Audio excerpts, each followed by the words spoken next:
the town website to be included in our map. We will put it on the website Friday evening, and the rain dates will be the following weekend.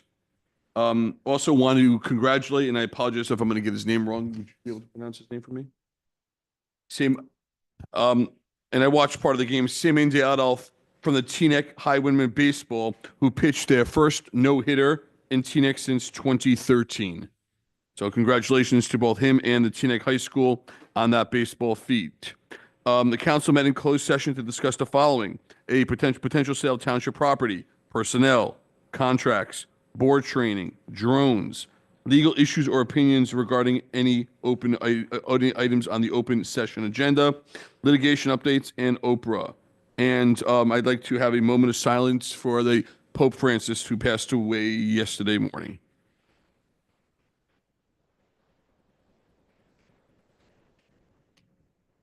And my condolences to all those all those Catholics who on his passing. Mr. Clerk, would you like to start?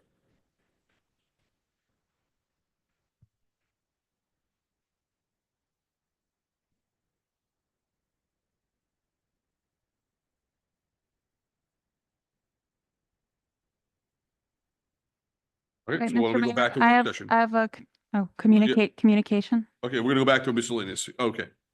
Anyone on miscellaneous? Anybody for old business? Anybody for new business?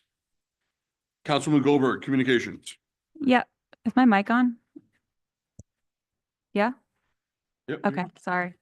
So we all got this email this morning, and I just wanted to read it for the public. Good morning, everyone. On the morning of April 22nd at exactly 7:30 a.m., I was awakened along with half the block by an extremely loud and unexpected alarm clock outside. But this wasn't your typical alarm. This was one yellow, came with orange cones, and had a big moving arm that made enough noise to startle even the trees and the parked cars. To be clear, this isn't a fictional story. It was the tree cutting team on Bogart Street and Queen Anne Road near Votee Park of the street addresses 175, 173, and 166 on Bogart, working hard, no doubt, for an important cause, trimming trees around PSE&G power lines. While I fully understand and appreciate the necessity of this work, it would have been a huge help and a great public courtesy to have some kind of warning. A simple sign on a tree or a cone the day or night before would have gone a long way to notify residents of the upcoming disruption. So here's my honest, respectful request. For future tree maintenance or similar work that involves early morning noise, please consider placing advance notice for residents. It doesn't take much, and it shows consideration for the community, especially when it's happening in residential areas that are unusually quiet at that hour. Thank you for reading, and I hope this small but meaningful suggestion can on Bogart Street, but throughout our town. Besides that, wishing everyone peace and a happy upcoming spring and holiday season. Live life well. Best regards, Raymond. So I spoke to the resident. What this resident described is not an isolated incident. It's exactly the disruption that the noise ordinance that I drafted and tried to introduce was meant to prevent. Early morning noise in a residential neighborhood with no notice is not just inconsiderate, it's avoidable. And right now, Teaneck is one of the earliest allowable start times in Bergen County. The ordinance was circulated to the full council and administration on March 30th, 9 days before the April 8th meeting. It was reviewed by legal counsel, confirmed to be sound and based on effective ordinances already in place with other towns. And I was asked to table the ordinance so it wouldn't take away from the protest ordinance, but I refused. Residents' rights to peace and quiet in their home is not political competition. Good governance requires us to evaluate policy on its merits, not on who else has something on the agenda. And that's what our residents expect and deserve. Instead, they're asking why they're woken up at 7:30 in the morning without warning, and they're right to ask that question. The solution was right in front of us. The 4 people on this dais chose not to use it. I brought this forward because we need clear standards and basic protections, and I stand by that, and I will keep working until it gets done. And I urge this council to reconsider and reintroduce the common sense noise ordinance at the next meeting. This is about respect, and right now our residents are not getting it. Thank you, Councilman Goldberg. Mr. Manager, were you able to address that today? Don't mind. Yes, I was able to reach out to our PSE&G rep. The actual tree trimming was scheduled by PSE&G. It was a little bit earlier. They have since addressed it, and they will start at the 8 a.m. hour moving forward. Excellent. Okay. Anyone else on communications? Committee reports by council liaison. Anybody? Reports coming up? Reports? Okay. Going into Council listed items, potential township land sale, Mayor Schwartz, and not Deputy Mayor Organ. That was my apology. She actually has no idea what this is about. It started in approximately 2015. We offered quite a bit of properties for sale, one or two takers. Over the last 2-3 years, as we know on council, various neighbors have reached out to us. Can I buy this piece? Can I buy that piece? So what I'm looking for is 4 nodding heads that if we can work with the assessor's office ahead of next year's budget, so we're going to use this money to put it together a list of properties we have and do another round of offerings, potentially raise $1 million or so. More importantly, offer some land to neighbors that live next door or anyone else that wants to develop on some of the more larger lots. So with that, I look for 4 nodding heads to turn this over to the clerk and Wait, the Mr. assessor. Mayor, question. So the properties that you listed that were on the 2015 resolution are not the actual. No, that's properties? sample. That was a sample only list because, as you know, some of those are already restricted. Yes. North, for example, North Continental Park. Do I have 4 nodding heads? Can we take a Yeah. real vote? Can I have a question? Basically, I want to know that we're giving the, Hold on one second. Something's off. It's not just Okay. it's everyone's, I think. I think it's everyone. Check, check.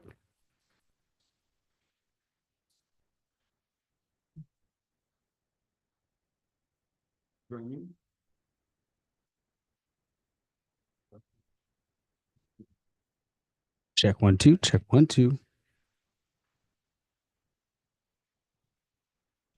I didn't unplug anything. Check 1 2. Check 1 2. Someone get unplugged underneath. Yeah, everyone could hear online. Okay, so fine. If everyone hears, we're good. yeah, I just speak up in the room. Yeah, we would get the complaints, just be texting. Like must see TV. Okay, sorry. Deputy Mayor. Okay, I'll use my outside Deputy voice. Mayor Bell. Okay, yeah, I just wanted to ask in terms of the criteria, Mr. Mayor, in terms of neighbors that live close and near next door to these properties, what basic criteria are we using? There's actually, I believe there's a law about that, Scott. If you could, and it's, I believe it's not open to criteria being, if there is a property available, there's certain rules that allow us to do a neighborhood bid or an open public bid. Can you explain the state law on that? Sure. So there are lots of different ways to sell off property. It depends on the characteristics of the property itself. If a property is not large enough for development on the property itself, let's say you can't build a house there and comply with all the setbacks, and therefore not large enough to comply, then you can send out a letter to all the neighboring properties and conduct a private auction among those neighboring properties.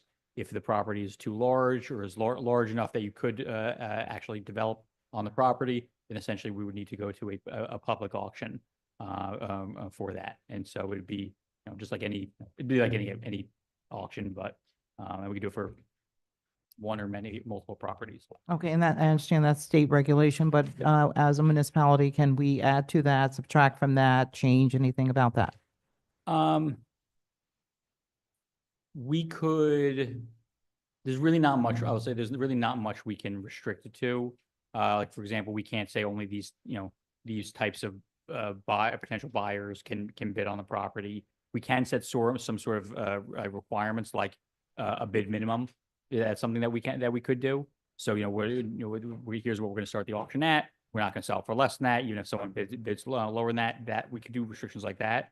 But we can't do a restriction as to like, I don't know, who would buy, or I'm not sure if that's what you're asking. Or for like, we also, I'm sorry, one other thing, we also can't restrict them for like what we can't restrict them as to what they would build there, as long as what they're going to build is for a lawful purpose. I have 2 questions. Sorry for Scott. Mayor Katz? Yeah, I'm okay with your proposal. My only comment really is just for the public, to just say, before we put out the list, we're gonna review it to see, some of this property we have for open space, some of it's for potential future use, et cetera.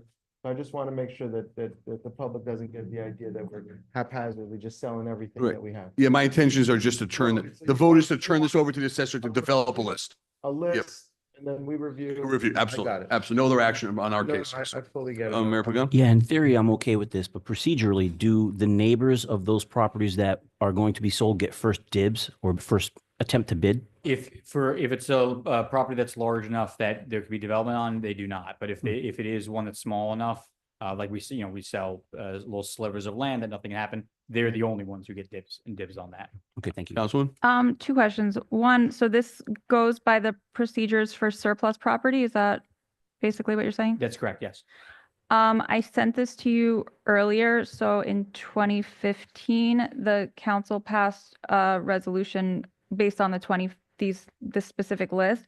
And there was language about restrictions on what could and could be built there and all this stuff. And actually I'm assuming part of that is why it never got built. And there was also, I guess that now the land is protected, but there was also pieces of it that had environmental restrictions on it. So can you just review the old ordinance to make sure that if we're doing this, we're not bumping into the same problems that we had? So it was, I don't know what resolution it is. I sent it. It was June 9th, 2015.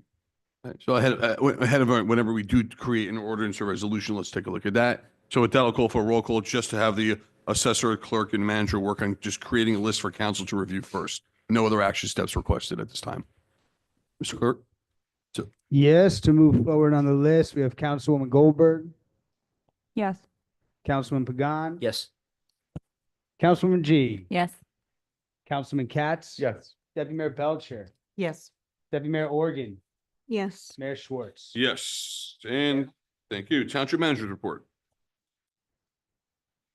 Thank you, Mayor, and good evening, council and township residents. Please be advised that our community cleanup day is scheduled for this Saturday, April 27th from 12 to 2 p.m. starting at the Rhoda Center. Sign-up information has been posted, and the Environmental Commission will also be handing out the compost buckets to our first 75 residents that have signed up for the pilot program. Our pedestrian safety kickoff event is scheduled for tomorrow, April 23rd at 1 p.m. at Chestnut Plaza on Cedar Lane. This campaign will focus on improvements we are committed to make on Cedar Lane for pedestrian safety. All are welcome to attend. Sagamore Park Detention Tank Community Meeting is set for May 12th from 7 to 9 p.m. in council chambers. It will also be available on Zoom for viewing. Participation will be in person only. Holy Name Medical Center has their mobile education lab that will be in the Township Municipal Lot this Friday from 11:30 a.m. to 1 p.m. Stop by to receive a File of Life card and magnet for your vital personal medical information. No registration is required. Our townwide garage sale is scheduled for this upcoming weekend, April 26th and 27th. The rain date will be the following weekend. Sign up by Friday, April 25th to be included in our map. Please refer to our website for additional details. Farrant Terrace is going to have an expected water main installation, which is planned for around May 5th. This will be a Veolia project that will take about 3 weeks. We will have traffic control, offer continued updates via Nixle. Our Memorial Day ceremony is scheduled for May 26th at 11 a.m. on the Municipal Green. The Motor Vehicle Commission mobile unit will be on site at Township Hall on August 18th. Online appointments will be available 30 days prior to resident sign-up. Registration for the Teaneck Community Pool is now available at the Rhoda Center. As of April 17th, we processed 126 pool memberships, and that has been growing since. Please refer to our online flyers with additional information and our fee schedule. In addition, we have an open house ribbon cutting ceremony scheduled for May 21st from 6 p.m. to 8 p.m. at the new pool location on Pomander Walk. The Teaneck Farmers Market will begin on May 8th and will take place on Thursdays through October at the Garrison and Beverly lots. Never Alone Resource Center will have a donation bin at Township Hall accepting non-perishable foods from April 15th to May 15th. Our next shredding event is scheduled for June 6th from 9 a.m. to 1 p.m. in the Township Hall parking lot. Some project updates I have for you tonight. Herrick Park improvements continue. The playground safety installation is scheduled for next week. Bike lane improvements, we did award the contract last meeting to DNL, and we have a pre-con meeting scheduled for next week. The Argonne Park tennis courts, the contract was awarded last meeting to Dakota Excavating Contractor, and a pre-construction meeting is also scheduled for next week.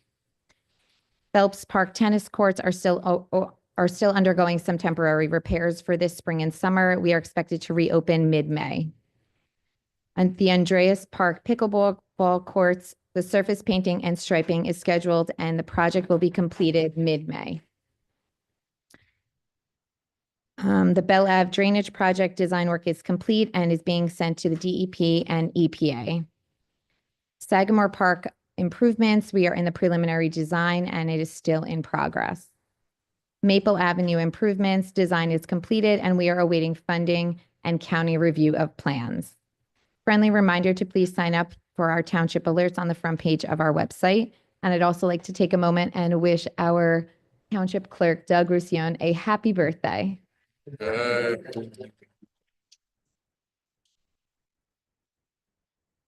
Thank you, Mayor. That's all I have this evening. Thank you very much, Mrs. Manager. Mr. Attorney. Yes, I just, the only thing I want to talk about tonight is we have this ordinance that's up for adoption. It's called amending the township code for the township of Teaneck to provide for additional regulation on time, place, and manner of special events within the township. Obviously, this has been discussed and debated by the council for a while now. It is up for adoption tonight. I just want to explain for our viewers at home, I suppose, inside the agenda packet, just to avoid any confusion. We have I'll call it two versions of the same ordinance in here. The first is a red line version of the ordinance, and this is starting on page 19 in the agenda packet. This is a version of the ordinance red line, comparing it to what is currently in the ordinance that is currently in the books, and so you can see what we have now versus what the proposed ordinance would look like, but what changes have been made. The second one that starts on page 25 of the agenda packet, this is a red line version of the one that was initially sought to be introduced by the council on February 25th, and the changes that were made since that time between the version that the council was initially considering introducing on the 25th and the one that the council is considering adopting now. And then the third thing that's in this packet, starting on page 31, page 31, is a memo that was drafted by our special counsel, Donald Scarinci, who the council chose to hire to review the constitutionality of this proposal. This was upon request of a resident, I believe it was Ms. Paula Rugovin, who asked that we provide this. The council chose to waive attorney-client privilege for purposes of this memo only, to provide his analysis to the township. That way, the township could the members of the public could evaluate and see the consideration that has gone into this, which has been substantial. This is obviously the council has debated a lot. We've spent the lawyers have spent a lot of time reviewing this, and so I just wanted to clarify in case anyone was confused why they saw two of what looks like the same ordinance in the packet and what this other memo was that they'd never seen before. I just wanted to provide some explanation to the public about that. That's all I have tonight. Okay, thank you very much. At this point, we'll go into the public hearing and adoption of ordinances. Kristen, do you want to read that out loud?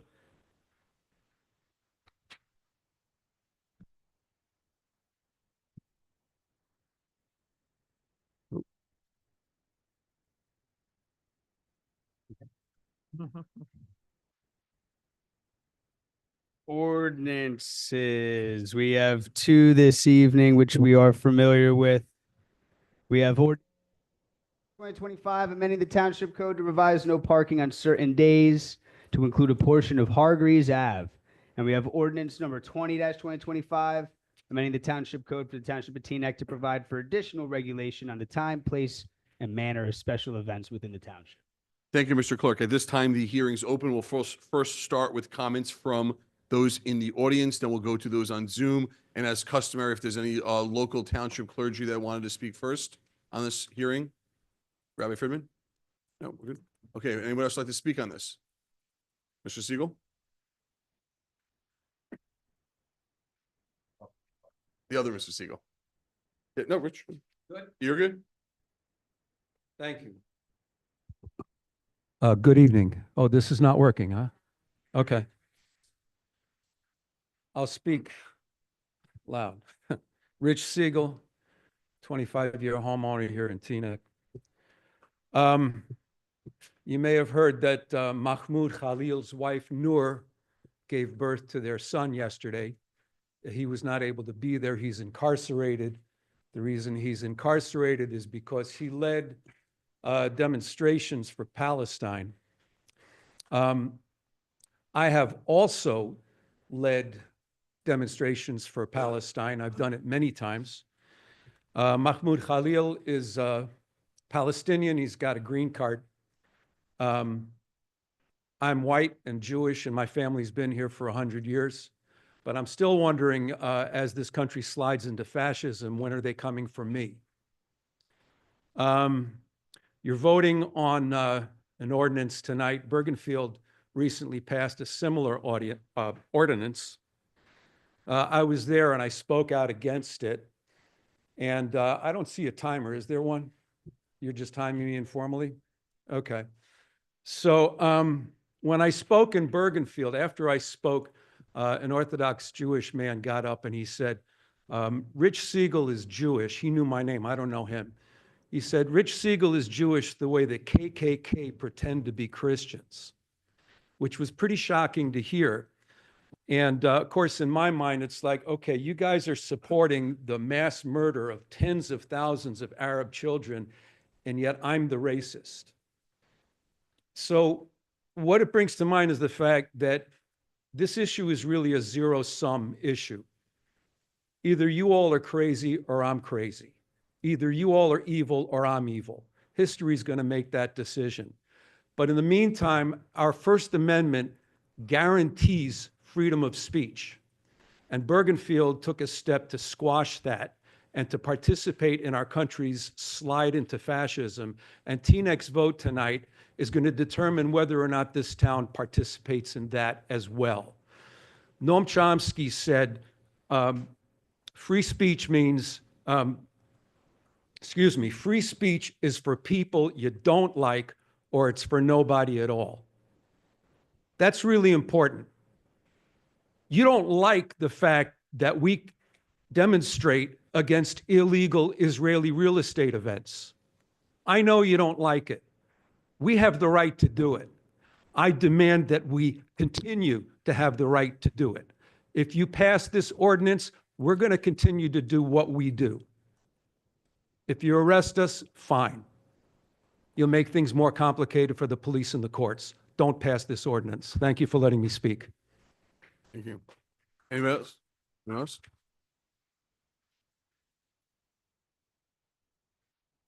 Thank you, Mayor. Thank you, council members, for giving the opportunity to speak. My name is Rabbi David Feldman, and I'm here regarding this ordinance restricting to a certain extent the time, place, and manner other than it was until now, which is based on the notion that these activities taking place, especially next to a synagogue, is anti-Semitic in any way or hate speech. And I would like to testify my personal experience that I experienced in many cases, including in Teaneck, where these events in no way are anti-Semitic.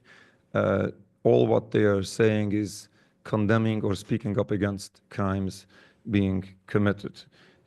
In most of the cases, at least, respect to Jewish people. We see respect to Jewish people, respect to Judaism, but in the same time, speaking up against crimes taking place. People need to realize that anti-Zionism is in no way anti-Semitism.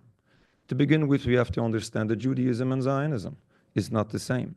Judaism is a religion, Zionism is a political movement.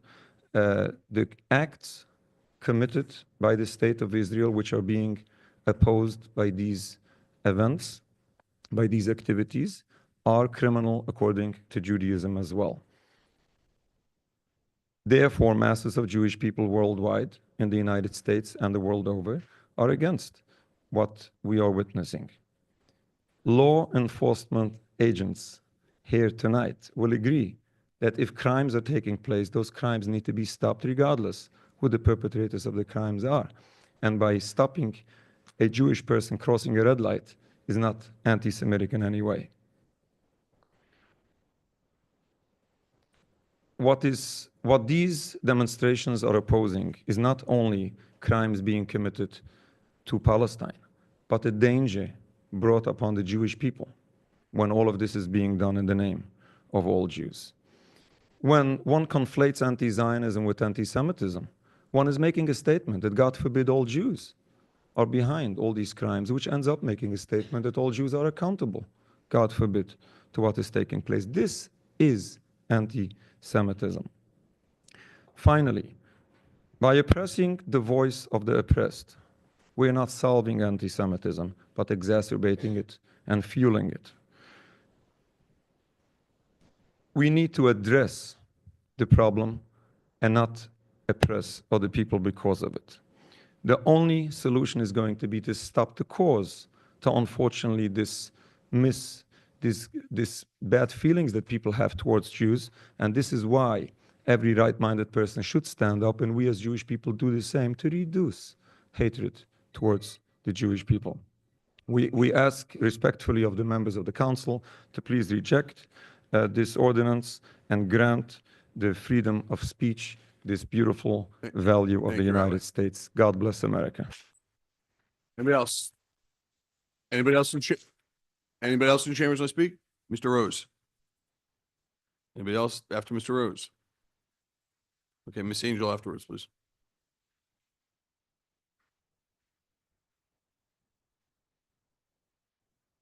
Good evening, Howard Rose, Teaneck resident. Perhaps you can see from my seating arrangement that I'm turning a new leaf. I want to thank the rabbi who just spoke.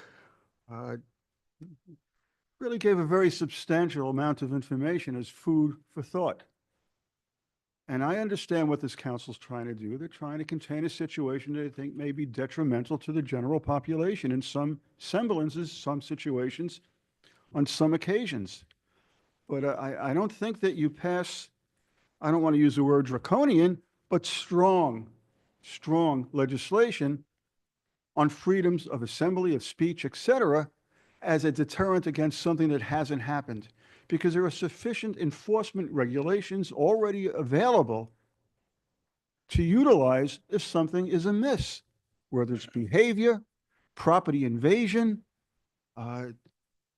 whatever the negative situation is, our current laws seem to be very able to handle it. You know, sometimes you put another layer on the onion, that's what makes you cry, not just taking one off. Thank you, Mr. Rose. Maxine? Graham next. Hi, good evening. I want to thank the council, especially Councilwoman Goldberg and Councilman Pagan, for their due diligence to make sure that we get things right on so many levels.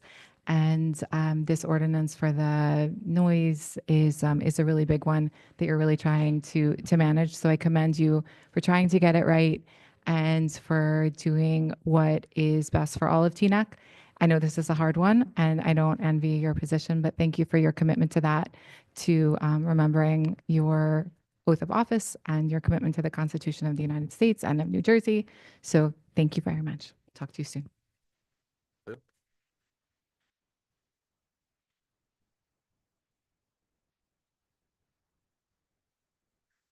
Hi, Layla Graham, Teaneck resident.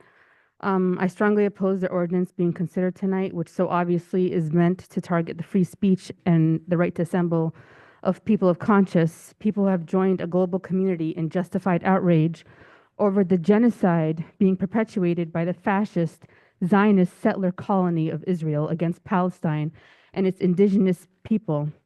It's bad enough that American tax dollars are hemorrhaging into military expenditures for the Israeli settler colony to continue its bloodbath in Gaza, the West Bank, Syria, Lebanon, as well as butchering my own people in Yemen. And now this town wants to silence those who oppose such violence and bloodshed. Sounds like the beginnings of fascism to me. Why else would Teaneck need such an ordinance? If this town can choose to take an official genocidal violence stance against Palestine, that's your prerogative. But how dare anyone attempt to silence the rightful dissent and protest of residents who stand up for what they believe in? You're not after the best interests of your residents if this unconstitutional ordinance is passed. You may please a select few who want to crush a liberation movement and keep the public's eyes away from the atrocities Israel is committing in Palestine, but to what end? 6 weeks ago, Israel ended the ceasefire in Gaza by slaughtering over 500 people, most of them children, in less than 24 hours. I woke up to images of rows and rows of dead babies in their pajamas, to the sounds of mothers screaming in grief over their martyred loved ones, to the videos of shell-shocked men, women, and children praying the funeral prayer over a miscarried fetus. This Palestinian fetus didn't even get the chance to take their first breath before Israel annihilated them. People are being burned in their displacement tents, burnt alive. People's body parts are strewn in the streets of Khan Yunis. The people of Gaza start each day with counting their martyred loved ones from the massacres of the previous night. Entire families have been completely wiped from the registry. Why are you smirking? Is this funny? Do you know what that feels like, to have your entire bloodline destroyed in a matter of minutes? Bombs aimed at your home by sadistic, genocidal, depraved regime that will stop at nothing to end your people? And all for what? Stolen land. Land that's stolen right here in this town. When folks in Teaneck protest against the theft of land that has been stolen from people who are facing a Holocaust, instead of allowing people their right to protest, y'all want to shut them up. Y'all want to silence them. And I guess this is how Teaneck is going to go down in history. Congratulations. And I'll end by saying to the hundreds of thousands of martyrs of Gaza and the millions living at Holocaust, the people of Teaneck will continue to stand by you. Free Palestine.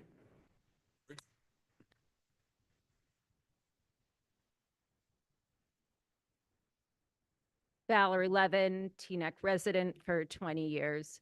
I think tonight's town council meeting is obvious proof that nobody's First Amendment rights are being violated. I'm hearing a lot of conversation about world events. I'm not hearing a lot of specifics on why the ordinance should or should not be passed. I do want to thank the council for their due diligence in updating the wording on the ordinance.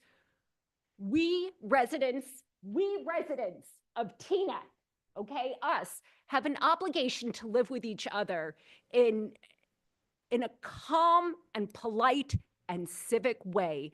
And this ordinance, right now you must think it's garbage. A lot of you people think it's garbage. It isn't. It is to everyone's benefit. And we just have to give it time to see that it's really for everyone's benefit. I hope the town council passes it.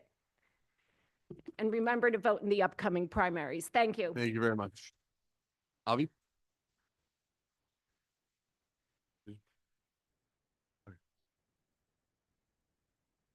Rabbi, next.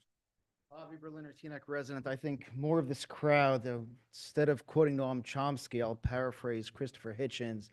Sometimes you have to give people the opportunity to say the crazy and stupid stuff out loud. I want to tell you a couple of personal stories, and I'm not going to speak to the ordinance itself, but I'd like you to understand where people are coming from. And by the way, if we're going to be worried about tree trimmers out at 7:59 in the morning, if that's really what angers people, maybe some of these stories, personal stories, frankly, will hit home as well. Just to understand where we are. Before Thanksgiving on a Friday night, coming home from my son's bar mitzvah, I was with 3 of my 4 children, walking down the block along Phelps Park.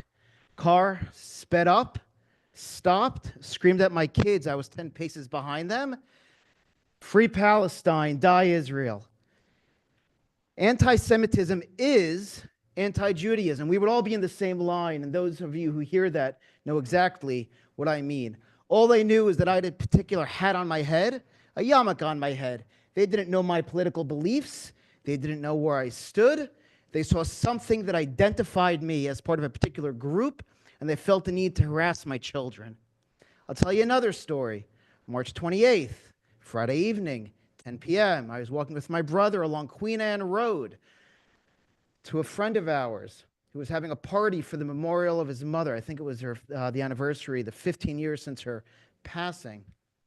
Car speeding, going northbound along Queen Anne, sees us. All they see is a hat on our head, a particular hat. Frankly, the same one I have on my head right now. What do? They scream out, "Kike." Yeah, we were kiked here in Teaneck. People are on edge for a reason. They know that when their kids go out, they hear, They see things that make them very uncomfortable, rightfully uncomfortable. They're scared. They're worried. They don't know what tomorrow brings, and that has nothing to do with what's happening, as awful as it may be, no matter what side you're on, over 5,000 miles away. It's here, within the 15 square miles of Teaneck. I urge you, please protect your residents. Please at least have some empathy, understand what they're going through. Don't deny it. This is what people are feeling, and this is happening now in 2025. Thank you. Thank you very much. Rabbi?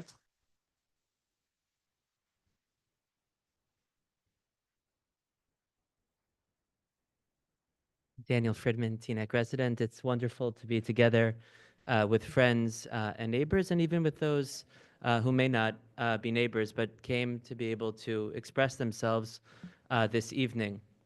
I want to thank all of the members of the council for doing the right thing 2 weeks ago, and God willing, following up on it this evening by finding the right balance. We know that the First Amendment is sacred in this country, and there are 5 freedoms in the First Amendment. There's the freedom of religion, and there's the freedom of speech, and there's the freedom of the press, and there's the freedom to assemble.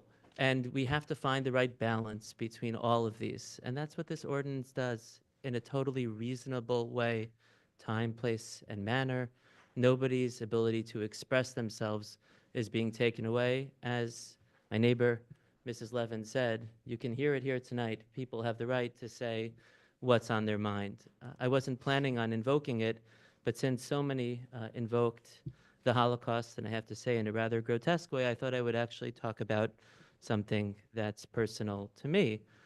Tomorrow is Yom HaShoah, is the Holocaust Remembrance Day. This year it actually falls out exactly on the 80th anniversary of my grandfather's liberation by the United States Third Army on a death march between Dachau and Flossenburg. He was starving, along with all of the Jews who were with him on that terrible death march. And the tanks of Patton's Third Army stopped when they saw starving Jews on the road.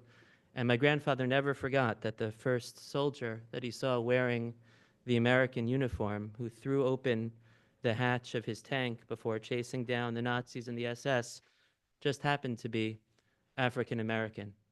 He told us about the greatness of this country, about what was possible in this country, about how we can live together in this country. And to his dying day, July 4th, appropriately, 2008, he never forgot the gift of America.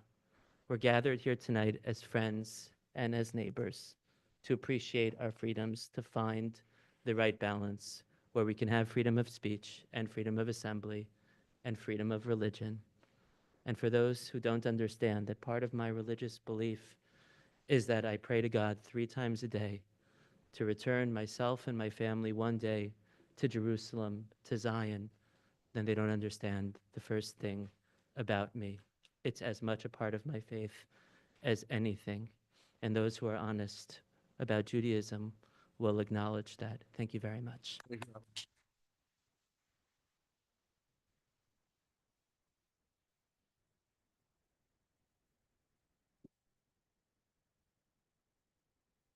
Hello, everybody. My name is Hamza Habba, born and raised here in Teaneck. Just so the Yankees guy takes notes, even if this ordinance existed before the stories that you shared, it wouldn't have changed the experience whatsoever. It's clear that many people here only support this ordinance because you guys think that we can shut up the people who disagree with us. It's so silly that we're even here talking about this ordinance 20-2025. The ordinance edits have done nothing since the last reading to align and heed the First Amendment. The important things to note: the First Amendment of the United States Constitution guarantees the right to peaceful assembly and protest, period. Requiring permits for political expression, especially when enforced unevenly, which is obviously what's going to happen. It's a form of prior restraint, which courts have repeatedly ruled unconstitutional. The ordinance is still, after the edits, unconstitutional. And just because the firm that we consulted tried to find a way around it on paper, The intentions behind this has already been made clear, as will be the application of this ordinance. You want to silence speech that you personally disagree with, and especially the speech that's bad for business. Let me highlight why. The ordinance cites that the rise in protests in the last year to remind or inform the council on the nature of this large majority of protests. My Israel Home, my home in Israel, Nefesh B'Nefesh, and these are just recent, and many, many other illegal Israeli real estate corporations have hosted sales and expos of stolen Palestinian land in the West Bank and otherwise. The sale of this land is illegal under international law. This town council has not only allowed for these illegal sales, but have also allowed for discriminatory practices that go against civil rights laws. But above that, members of this council have directly benefited from these illegal events. And we've witnessed members like Hillary Goldberg in attendance, and Mayor Schwartz directly benefits from advertising and marketing these events in his Jewish Link paper. The protest of these illegal events are justified, and the objection to these events is constitutional. What is unconstitutional and is a blatant conflict of interest is silencing the people who are making calls against it. Bergenfield may have passed something similar to this with incredible disregard to the Constitution and our freedoms. But just because another town passes an ordinance that obstructs justice, it does not make the ordinance and censorship any less unconstitutional. Thank you. Mr. Cantor. After, Mr. Cantor, after. Sorry. Yeah, next. You're on deck. That works. That works. Good evening, members of the council. Hope everyone enjoyed a pleasant and meaningful holiday. I said, good evening. My name is Jeffrey Kantowitz. I'm a Teaneck resident, and I want to hope that everybody at this council and in the audience enjoyed a meaningful and peaceful holiday season so far. I feel as if it's Groundhog Day. I didn't come to talk about anything except the ordinance, but as I said here about a month ago, I'm a proud American. I'm a proud Jew. I will not stand silently in a room and hear utter falsehoods and use of language by others regarding a claimed or alleged genocide in Gaza. Let us be very clear and unmistakable. There is no genocide going on in Gaza as that, term. Mr. Ketch, 1 second. No one spoke when you were speaking. Let him finish, no matter what he says. Continue, please. As that term is well understood and practically applied, including under the definitions of the International Holocaust Commission that has been adopted by many states. I didn't come to speak about that, but as I said, I will not sit silently by with this kind of falsehood being articulated. With regard to the ordinance, you've considered it, you've made the changes. I don't need to belabor the point. The sheer fact of the matter is that your analysis speaks about, notwithstanding people's belief that the First Amendment has no limitations, shared by Justices Black and Douglas, but they're not constituting the law. There is an allowance for time, place, and manner restrictions. You've efforted hard and appropriately to impose those. And there's nothing preventing you, nor should there be anything preventing you, to respond to the claims that have been articulated tonight and elsewhere about the concerns and what this ordinance does to ameliorate it. And everything about who it's designed to protect or who it's designed to shunt or who it's designed to silence is sheer speculation. And I have confidence in the police department here and in the officials that if the ordinance is being applied in an inappropriate manner, which I don't think it will be, but if it is, this government is robust enough to address those concerns, which at this juncture are sheer speculation. I urge you to pass it.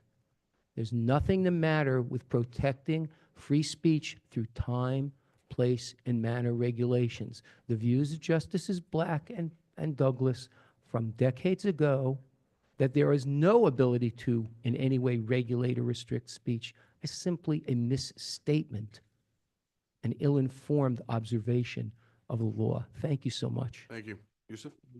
Mr. Berman, you say first, you go next, then.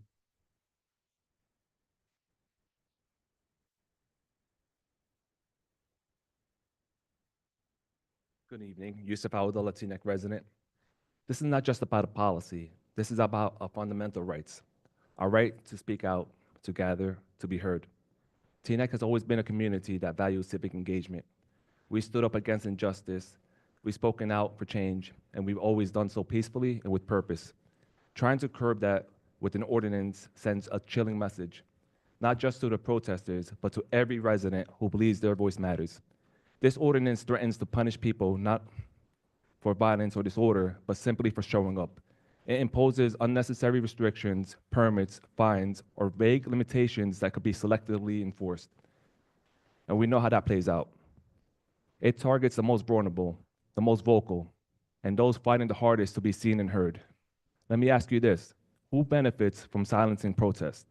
It's not the community. It's those who are uncomfortable with accountability, and this comfort should never be the basis for policymaking. Public safety is important, yes, but there are already laws in place to address true disorder. What we don't need is a blanket ordinance that stifles expression under the guise of control. That's not safety, that's censorship. We are living in a time when local action matters more than ever. What happens in TNEC sends a signal far beyond these walls. If we pass this ordinance, we're not protecting peace. We are betraying the very principles that make TNEC strong. I urge you, do not let fear shape our future. Vote no on this ordinance. Stand with people, not against them. Thank you. Mr. Berman? Next. Oh, next. You'll go next, Mr. Berman.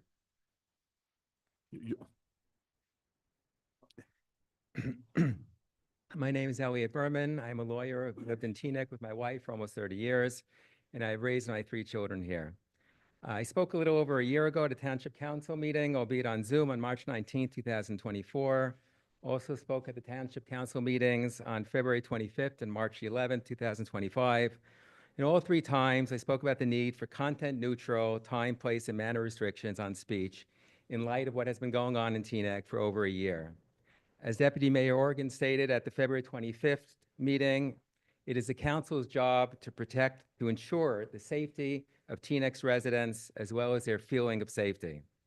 At this point, it appears that the council is prepared to amend the Township Code to provide for additional content-neutral time, place, and manner regulations.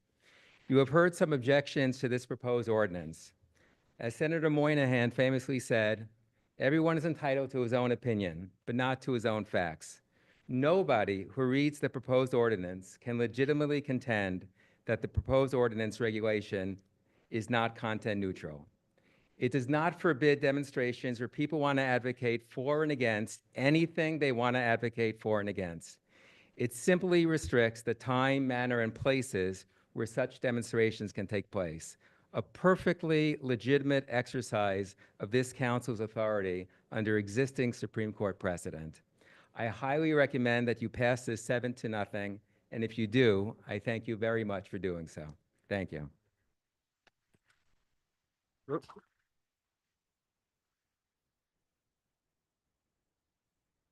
want to thank the town council first and foremost. Sure, your name? Sorry. I'm sorry, Josh Tuplow. As a proud Jewish resident of this township, I come before you with an urgent plea for safety and basic human dignity. The amendment under consideration to regulate the time, place, and manner of pro-Hamas rallies is not a political issue. It is a moral and communal necessity.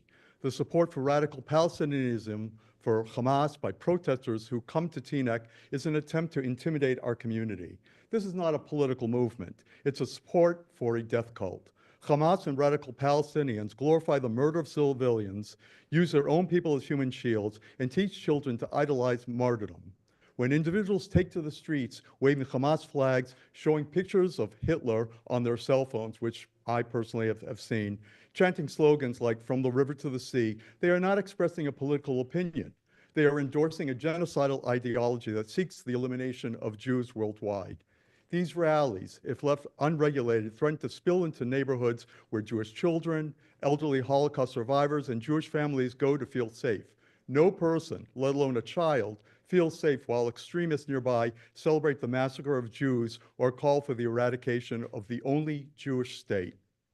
We are not asking to ban speech. We're asking for reasonable safeguards. Just as we wouldn't allow a white supremacist rally outside a black church, we cannot allow radical Palestinian gatherings to go unchecked near Jewish spaces. Without this amendment, our township sends the message that Jewish safety is negotiable. We urge you to pass this regulation, not to limit freedom, but to preserve it for all of us. Thank you very much. Anybody else? Mr. Siegel? Mr. Siegel? Back with next. Thank you. My name's David Siegel. I live in Teaneck. I've lived here for approximately 30 years. I've paid taxes to help pay for schools, build parks and roads. I support the police. I've coached softball, and I've spent money in local stores to help support the merchants of the community. Nobody's paying me to sit here. I attend synagogues in this community, and I want to make sure that my children and my grandchildren are not forced to stay away out of fear. I've been at protests. I stood across from a protester who ran his finger across his neck. I urge you to pass this ordinance. I'm going to leave the constitutional arguments to the constitutional experts, but I'd like to say that I'm confident history is going to prove that you are not crazy and you are not evil. Thank you, Mr. Siegel. Yehudit? Yehudit? Anybody else in the room? Next, want to speak? Yehudit, go. Go ahead.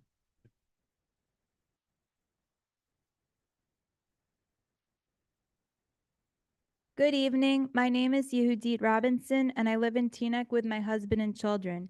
Mayor Schwartz, Deputy Mayor Organ, Deputy Mayor Belcher, Councilmember G, Councilmember Goldberg, Councilmember Katz, Councilmember Pagan. I came in person tonight to thank each of you for unanimously introducing an ordinance on April 8th to offering guidelines for time, place, and manner of demonstrations. I implore you to pass this ordinance and make it official. 8 weeks ago, the Bibas family in Israel buried a mom with her 2 babies. Hamas terrorists had abducted them from their home on October 7th and documented the atrocities on GoPro cameras. During this attack, Hamas terrorists murdered Shiri's parents and abducted Shiri's husband, Yardin. While in captivity in Gaza, Hamas terrorists murdered Shiri and her babies. Hamas terrorists held the corpses hostage for over a year and refused to divulge whether Shiri and her babies were alive or dead. Shiri's husband, Yardin, who was released after more than a year in punishing captivity, did not find out the fates of Shiri and their babies for a month after his release. At a macabre transfer of the corpses to Israel, Hamas terrorists substituted a different corpse for Shiri until Hamas was pressured into returning Shiri's body. Shiri and her 2 babies are buried in the same casket. The family said they will remain together. A news outlet reported that Holocaust survivors in the city of Rehovot lined the streets as the Bibas funeral procession drove past. We understand the heart of this family, one of the survivors said. We experienced horrors. We saw our loved ones murdered. And some of us still don't know what happened to our parents who were kidnapped in the Holocaust. That's why we are here hugging the Bibas family and wishing Yardin, the husband and father, the strength to rebuild his life. I share this tragedy here tonight because the Hamas terrorist violence didn't begin with actions. Began with words of hatred spread over many years in many contexts.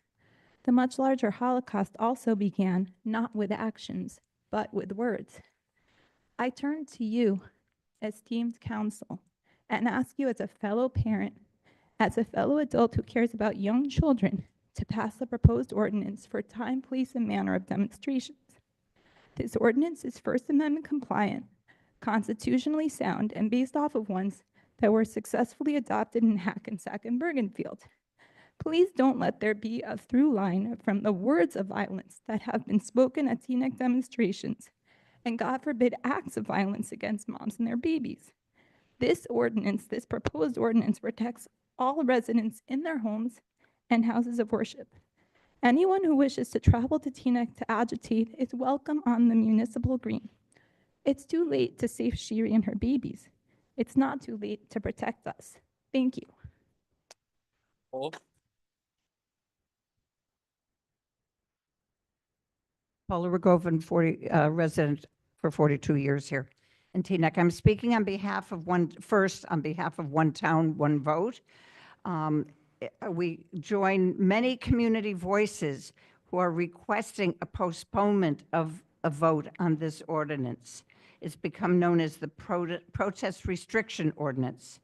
Putting a 12-page legal memorandum from a constitutional law expert on the town's website on a holiday weekend before the Tuesday council meeting provides totally inadequate opportunity for the public to review the ordinance and the writing of the constitutional lawyer, and to compare it to the proposed ordinance. Even a cursory review of the proposed ordinance raises many questions about the definition of such terms as religious establishment, religious program or activity, among many other issues such as distances and time restrictions. This is an extremely important ordinance, and the public ought to be given adequate time to review and comment on it. That's from One Town, One Vote. Personally, I strongly oppose this protest ordinance. I'm Jewish, and it's very clear from the comments of other people tonight that we disagree on issues such as genocide, such as Gaza, such as Israel. There's disagreement. That's fine. But what if a group opposes an event where the property in settlements is being advertised for sale? The group believes the sale of the property in the settlements in the West Bank is illegal. The group organizing the sale or advertising a property is renting space in a religious facility, or the space is being donated by the religious organization. The 100-foot rule is for religious institutions, but if this is just a rental, then it is not an event organized by the religious facility. This is not addressed in the ordinance. Another one, since I'm an environmental activist, supposing the new EPA, Environmental Protection Agency Administrator Lee Zeldin, was invited to speak at a religious facility here in Teaneck. He wants to fire massive numbers of workers who enforce the Clean Air and Water Act and other important regulations. He wants to cut billions from the EPA budget. He has already eliminated environmental justice programs and so on. The church, synagogue, or other religious facility rented out space to the group that's organizing the event. A group finds out about the speech one day in advance, but there's limits. A number of days in advance you can get a permit. The event is not sponsored by a religious organization. I see no reason the 100-foot rule should be allowed, as it is not a program of the religious organization. It's too late to apply for a special event permit. Thank you, Paul. And also, Paul, the 100-foot rule would put people next door in front of a home, not the religious institution. It would be in front of a home. Wayne?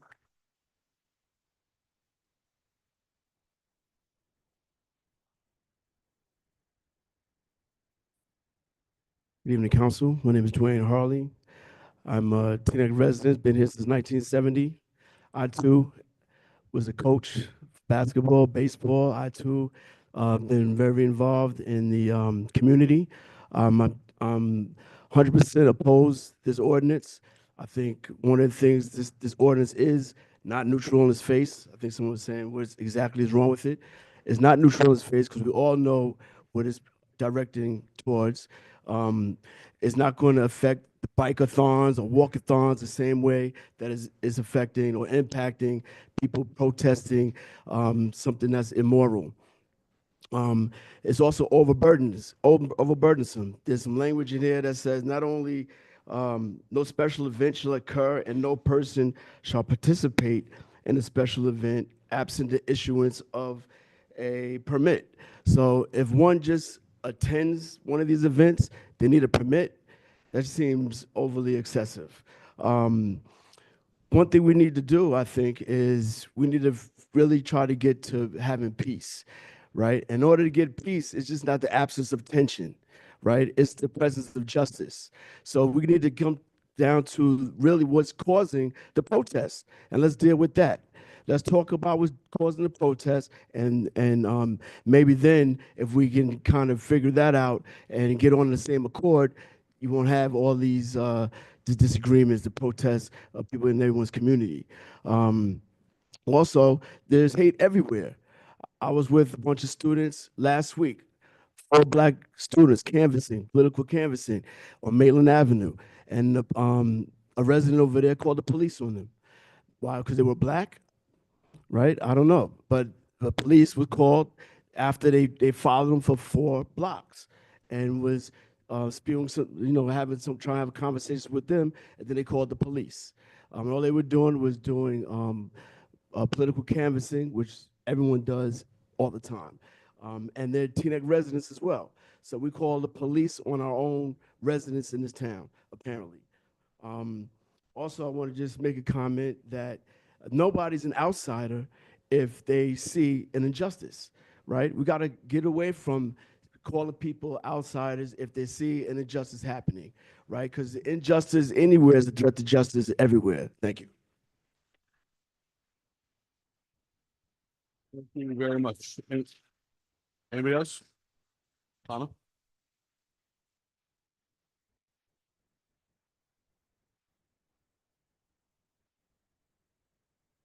Hi, my name is Hannah Shields. I'm a Teaneck resident and I've lived here for about 18 years. I didn't intend to be here tonight, and some of my remarks are a little bit off the cuff because I didn't think I would have to be here tonight to talk about the harassment and like an ordinance that should just pass as a no-brainer. While several of the non-lawyers here made claims about First Amendment and other imagined violations, I just want to remind you all and the audience the following. The ordinance was reviewed by First Amendment attorneys. It's well within the parameters of time, place, and manner restrictions that have been consistently upheld by the Supreme Court of the United States. No one is silencing free speech. You can say whatever hate you want, and you do. We are safeguarding harassment. While our council is diverse, you all have something in common. You're all members of minority groups, and each one of you has felt at some point what it feels like to be harassed because of who you are.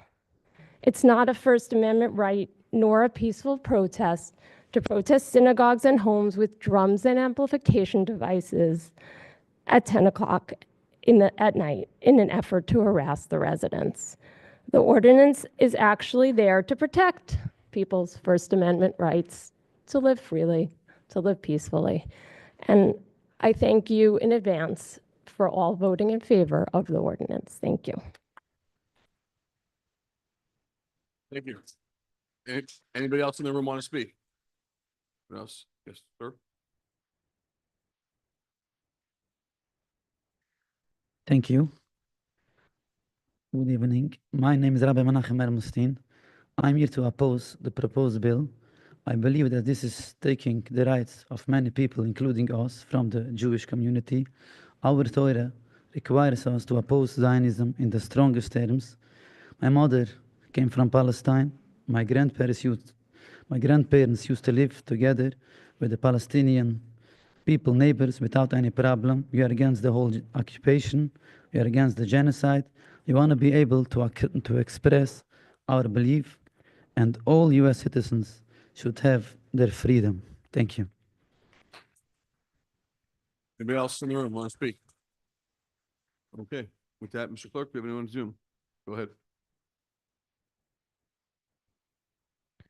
Bringing in Deb B. Please state your name for the record. You have 3 minutes.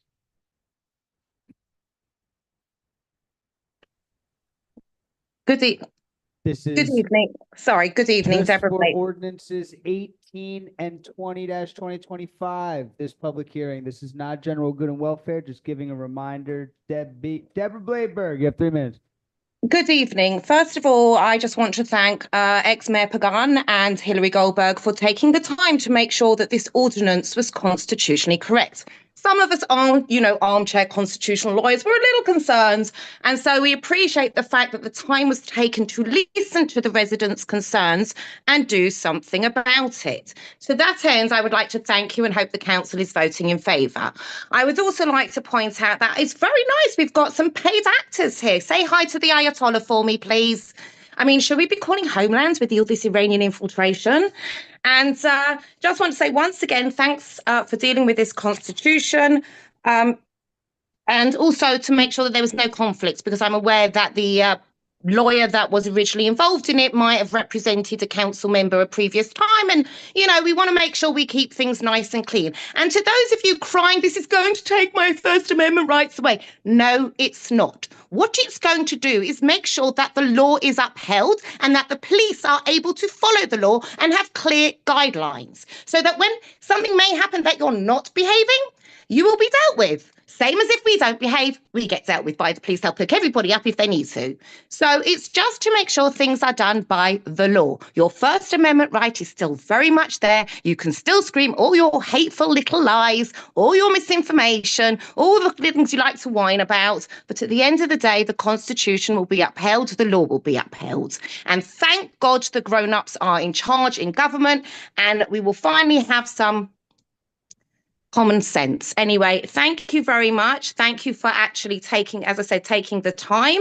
And there's no genocide in Gaza. Do me a favor. Have a good one, guys. Thank you. Next person, we look at that. Yeah. Thank you, Deb. We are bringing in Keith Kaplan. Ron, can you turn the speaker towards us?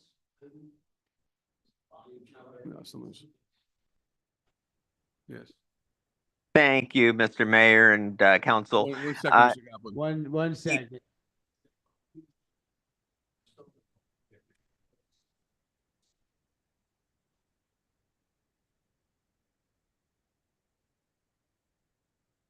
It's a hearing, so we have to continue it. All right? Quiet on the set, please. Thank you, Howard. Keith, all you. You have 3 minutes. Thank you, Mr. Clerk. Keith Kaplan, Teaneck resident. Mr. Mayor and Council, thank you. There's not a word in this ordinance regarding Jews, synagogues, or shuls. And, well, actually, it's not entirely true. The Scarinci-Hollenbeck opinion does quote from Board of Airport Commissioners of City of Los Angeles against Jews for Jesus, but specifically nothing in this opinion relates to Jews. And that's important because all of our laws must be content neutral. And speakers have spoken here that some people are for the ordinance and some are against. But I'd like you to ask yourself a question, because no ordinance should be evaluated or passed based on a particular issue on any particular day. And if the issue that this ordinance were being used on were people showing up outside of a mosque and screaming so loud that they couldn't pray on any given Friday morning, and the police were called under this ordinance to preserve order and allow them to pray at the mosque, I want you to ask yourself this. Would the people arguing against the ordinance today be okay with this ordinance? And let's not kid ourselves. They'd be demanding it. But I also want to ask you to ask yourself this. Would the people that are in favor of the ordinance today suddenly be against it? And the answer is starkly no. The people supporting it today would be in favor of the ordinance, especially when it would be allowing Muslims to pray in peace. And that's because that is in accordance with our constitutional values. And I want you to really remember that when you speak, because as a previous person mentioned, there are things that were said regarding this ordinance that deserve to be called out. Sadly, the things that Rich Siegel said have nothing to do with the ordinance. So I'll reserve my time to call that out at Good and Welfare. The things that Layla Graham said have nothing to do, although it does make me wonder if she fell on her head recently. But I mean, we really need to talk about the First Amendment protections that we are for as a society, because the First Amendment protects offensive discourse. It protects hateful ideas. It protects crude language. And, that's important as well in terms of what government does and what it protects. But what it truly always has protected and is a core fundamental value of our society is the right of the people to be able to express themselves in their synagogues, churches, mosques, wherever they are, and to pray as a group. And if you are offensively and intentionally doing something to disrupt, intentionally trying to disrupt so that they cannot Thank you, exercise Keith. Your that 3 right, minutes are up. you must have freedom. Graham fell on her head. Rich, we're going to ask you. Shut up. Go. Have a good night, Richard. Thank you. I have Tova here. You are free to unmute and you have 3 minutes. Hello, council. Yeah, I am really disturbed at some of the conversation that's happening State your name for here. the record, Tova. Tova Fry. Thank you. And this conversation is totally disturbing, where people are turning what's going on totally upside down. There's number one, I wanted to state that I'm speaking tonight in memory of my aunt who was killed when she was fighting the Nazis with the partisans in Yugoslavia. And I swear that she would turn over in her grave if she knew what had become of her fight, where now the people who were fighting against the Nazis have themselves committed genocide in the land of Palestine. And it's just disgusting to hear people trying to deny the murder of over 100,000 people at this point is being denied at all. So, but I want to get back to the topic of the ordinance at hand. So these people are talking about people demonstrating against prayers in a synagogue, which is not what instigated all of this ordinance in the first place. What instigated this ordinance is the sale of stolen Palestinian land inside the walls of synagogues or in people's private residences or wherever they do it. If the Teaneck City Council were to take action against the sale of stolen Palestinian land, then we wouldn't have to demonstrate against those sales, would we? So it's the fact that they are using these, hiding behind these religious institutions and buildings to have their illegal sales of stolen Palestinian land that we have to demonstrate in the first place. And why is it so important? Look at what Trump is trying to do to Gaza right now. He wants to turn it into a resort for the rich and wealthy of the world. Look what his son-in-law is trying to do in the West Bank. Jared Kushner owns billions of dollars investments in financing sale of stolen Palestinian land in the West Bank.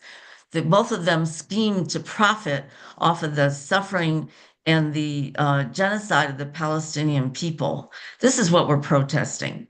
And this ordinance seeks to deny us the opportunity to even protest against the sale of stolen Palestinian land. We will not stop. We will not stop. It's up to people of the world to stop this genocide right now. Thank you, Tova. We have Adam Weissman, 3 minutes. Adam Weissman, Teaneck resident. Can you hear me? Yes, loud and clear. Okay, great. While there are strong legal arguments against the special event ordinance, I'd like to speak instead on how it will hurt our community.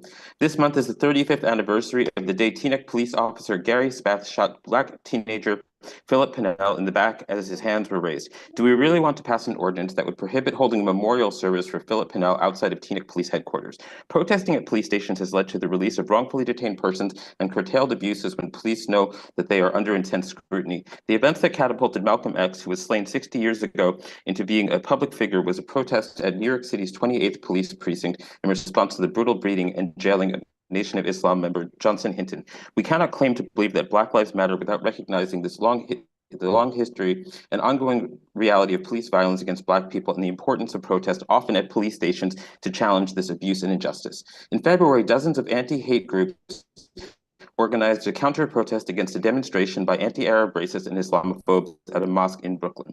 None of these groups called for the state to prohibit anti-mosque protest. The First Amendment protects not just the expression of views we cherish, but also of those we ignore. We put our rights to free expression at risk when we fail to defend everyone's right to express their views without state interference. I might be delighted to see a crackdown of the bigoted Westboro Baptist Church's protest at LGBTQ-friendly Episcopal churches, but I know such a policy would also endanger protests I support, like the AIDS Coalition to Unleash Power's Watershed Stop the Church protest on December 10th, 1989, when 7,000 protested at St. Patrick's Cathedral to denounce the Catholic Church's, quote, AIDS-phobic, homophobic, misogynistic, and anti-abortion policies. Limiting the protest restriction to times when worship services are being conducted merely encourages the sly addition of prayer to any controversial event being held at a place of worship in order to ban protests. This ordinance also seeks to restrict ambiguously defined disruptive activities within 100 feet of a private residence. We should remember when an Ohio court sought to prohibit protests led by Rabbi Avi Weiss at the Ohio home of the notorious Treblinka extermination camp guard who came to be known as Ivan the Terrible.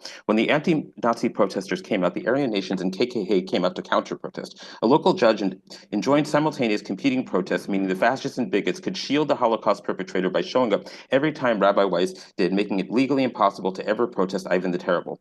While there are few Nazi concentration camp guards left, there is no shortage of neo-Nazis. Do we want an ordinance that would bar protests at the home of a bigot to let them know that hate has no place in our community? Protest isn't supposed to be convenient, isn't obligated to be polite, isn't required to be popular, and can be used in support of both the best causes and worth, but is one of the most powerful tools to protest and challenge injustice and threats to our health and safety. Instead of seeking to curtail protests, let's prove that TNICs can handle robust debate. As Louis Brandeis said, if there be time to expose discussion of falsehood and fallacies to avert the evil by the process of education, the remedy to be applied is more speech, not enforced silence. Thank you. Thank you. We have Dia Terpstra. You have 3 minutes. Greetings and good evening. My name is Diat Terpstra. I am the Operations Director at the Council on American Islamic Relations New Jersey chapter at CARE, New Jersey. We're not going to get into the specifics of the so-called foreign affairs, but this notion of a right balance, we already have laws on this. We already have plenty of laws on this. We already have permits. The law as it exists is not inadequate. And municipalities used to not have any of this stuff. They used to not have any of this stuff. Permits, and you got to do this, and you need this first, and you have to do that. They used to not have any of this. The law is adequate. Instead, what we're doing here is we're saying that it's in the interest of public safety, but in fact, we're making it harder to get permits or making it harder to assemble. We're not, this is not about protecting all houses of worship. It's about decreasing people's behavior to assemble and protest because we don't like that behavior. And it's about these real estate events that happen to be held at a synagogue. They could be held anywhere. It just happens to be held at a synagogue. Just drop this whole ordinance. Just drop this whole thing and don't continue pursuing it. Don't continue pursuing how to make it work with a constitutional lawyer. Even if you do something that is not unconstitutional, seeing how you can jam it through is not the right approach. But we put a lot of time and effort into it so far. Well, forget it. You're making us spend our time on this now, and you will spend a lot more time and effort in defending this ordinance later. So drop it now while you can. This bias is not speculation, because what other protests are held and have been held around houses of worship? None. Don't make an argument that this benefits mosques because they don't hold events selling stolen land that deserve to be protested. You're clearly trying to protect these real estate events that every person has the right to oppose, and you're trying to slide it by because it's held at a synagogue. So implicitly, everyone who opposes it must be anti-Semitic, right? No. All these people are actors on someone's payroll, right? No. People are not trying to disrupt a synagogue for being a synagogue. Ever notice that these protests don't happen when these events aren't running? Huh. Are you concerned about protesters near the synagogue? Don't hold these events. That's a bright idea. Or move them somewhere else. Get a hall. Use someone's home. Get a hotel. I also want to echo Adam Weissman's point about protesting by police stations and at homes. Protests do not have to be polite. That's not the point. Of course, you consider public safety, but we have laws in place. So I urge you to just drop this ordinance now while you can and enforce the laws you already have and fairly. Thank you. We have Vincent Bravetti up. Vincent Bravetti up. You have 3 minutes. Please unmute. Yes. Can you hear me? Yes, loud and clear. Thank you. Good evening. I'm Vincent Bravetti. I live in Teaneck. And I speak tonight on behalf of the Coalition of Neighborhood Associations Working for a Better Teaneck, coalition of 5 neighborhood associations from all parts of the township. CNA wishes to speak to the proposed Ordinance 2025. CNA believes that no matter to come before this council is more important than the task of clarifying in our code how the township will regulate and enforce procedures that protect the First Amendment rights of all, while assuring that the exercise of those rights protects public safety. When council seeks to amend its code to achieve all those rights of protection, the precise wording of its laws must not only be carefully crafted, but the public must have an adequate time and opportunity to review and comment knowledgeably on what is being proposed for adoption by council.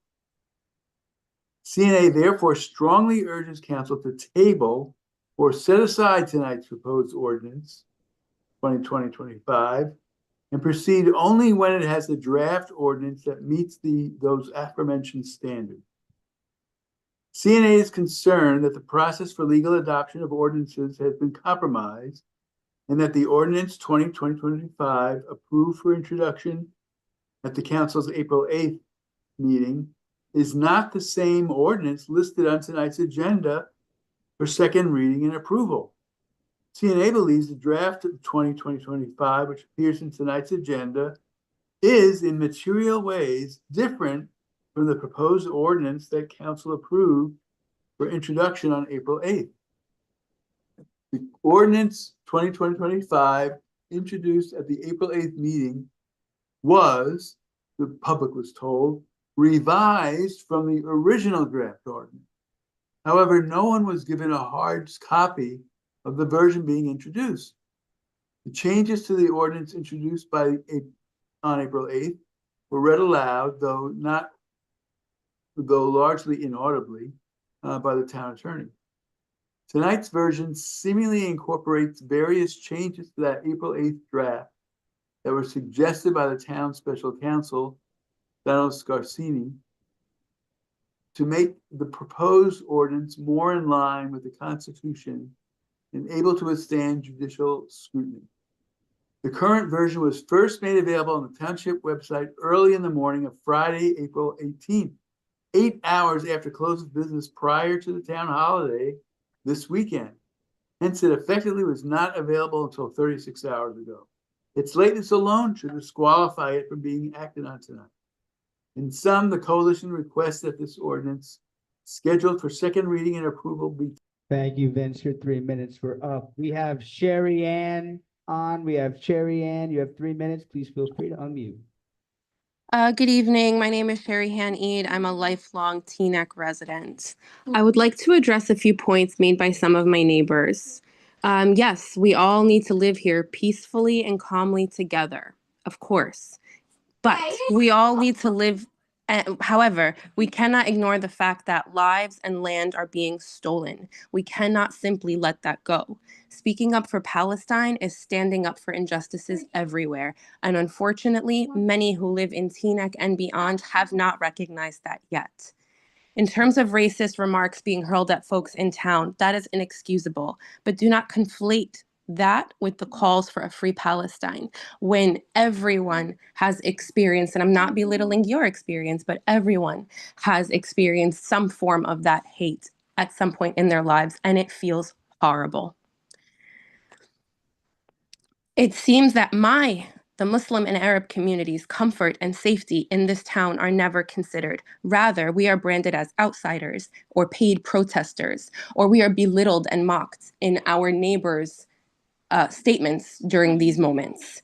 We enrich the fabric of this community. We pay taxes. We send our children to attend district schools. We volunteer around town. Again, we enrich the fabric of this community. So stop vilifying us for standing up for what's right. Any sort of safeguards put in place on language is an affront to our freedom. Because first they came for the socialists, and by the time they came for me, there was nobody left. I would like to end with a moment of silence for the nameless, countless victims who have not had the luxury of being humanized in this community and far and wide. The hundreds of thousands of men, women, and children who have been killed and stolen from us too soon.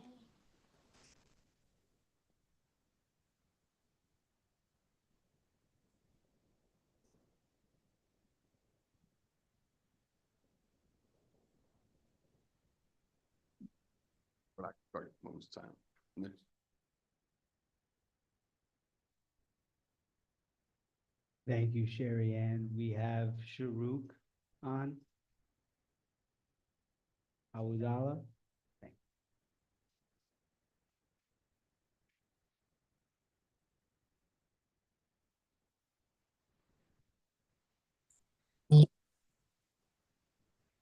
Hi, good evening. Shuruk Awadallah.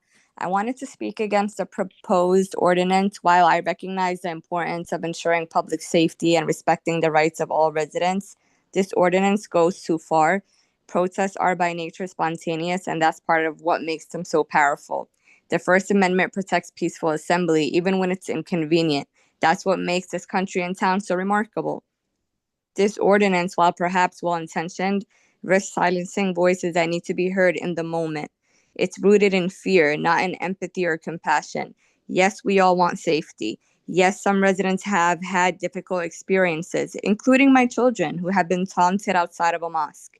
I don't dismiss that, but this ordinance won't fix those concerns or problems. It simply limits the ability of people to speak out, to demand better, and to come together when it matters the most. We have real work to do to build understanding and connection in this town, but this ordinance is not the answer. Let's keep our values front and center and protect the rights that make this country and town and community stronger. Thank you. We have Chuck Powers on. Can you hear me? Loud and clear. I want to pick up from what Vince Prevetti reported is the view of the Coalition for Neighborhood Associations, the five large organizations here in town from all over, and point out that the attorney was asked to explain one of these ordinances before this hearing began. And he had to do it because he had to tell people where and how, and he didn't completely provide the information, how and where they can not only read the current version, but also read what is the belated publication of the report by the constitutional expert. What we have in tonight's version is, in fact, as Mr. Prevetti said, materially different from what you folks introduced on April 2nd. You can't do that. If you have a material change, you go back and reintroduce what it is you're trying to do and say. And we even found out what it was that had happened to the April 8th version, including a significant number of changes that were apparently put in because of the constitutional experts' suggestions. We only found out about that. I went looking for such an agenda item at 10:30 on Thursday night. At 5 o'clock the next morning, I found it. The entire provision of what it was that the public could review on this unbelievably important matter was not available to the average person until Monday morning. That's not enough. Material changes within 36 hours of a vote to adopt is not the way to proceed. The way in which to handle this matter is to start with the reintroduction. Make sure we really do need it. Make sure that some of the things that we've heard tonight have been adequately incorporated and that the experts' views have been fully incorporated in what it is that you are doing. That's the way to avoid major challenges to the process by which this ordinance is coming before this body tonight. Table it, reintroduce it if you have to, but for heaven's sakes, don't proceed tonight with a different document than you introduced on April 8th. Thank you very much.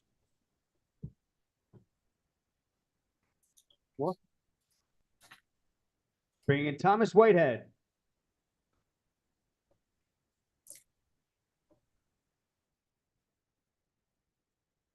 Bringing in Thomas Whitehead. Thomas, you have 3 minutes.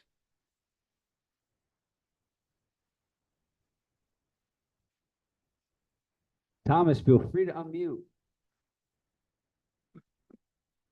The floor is yours, Thomas. Is anybody else on the line? Tom, you unmuted. Are you there?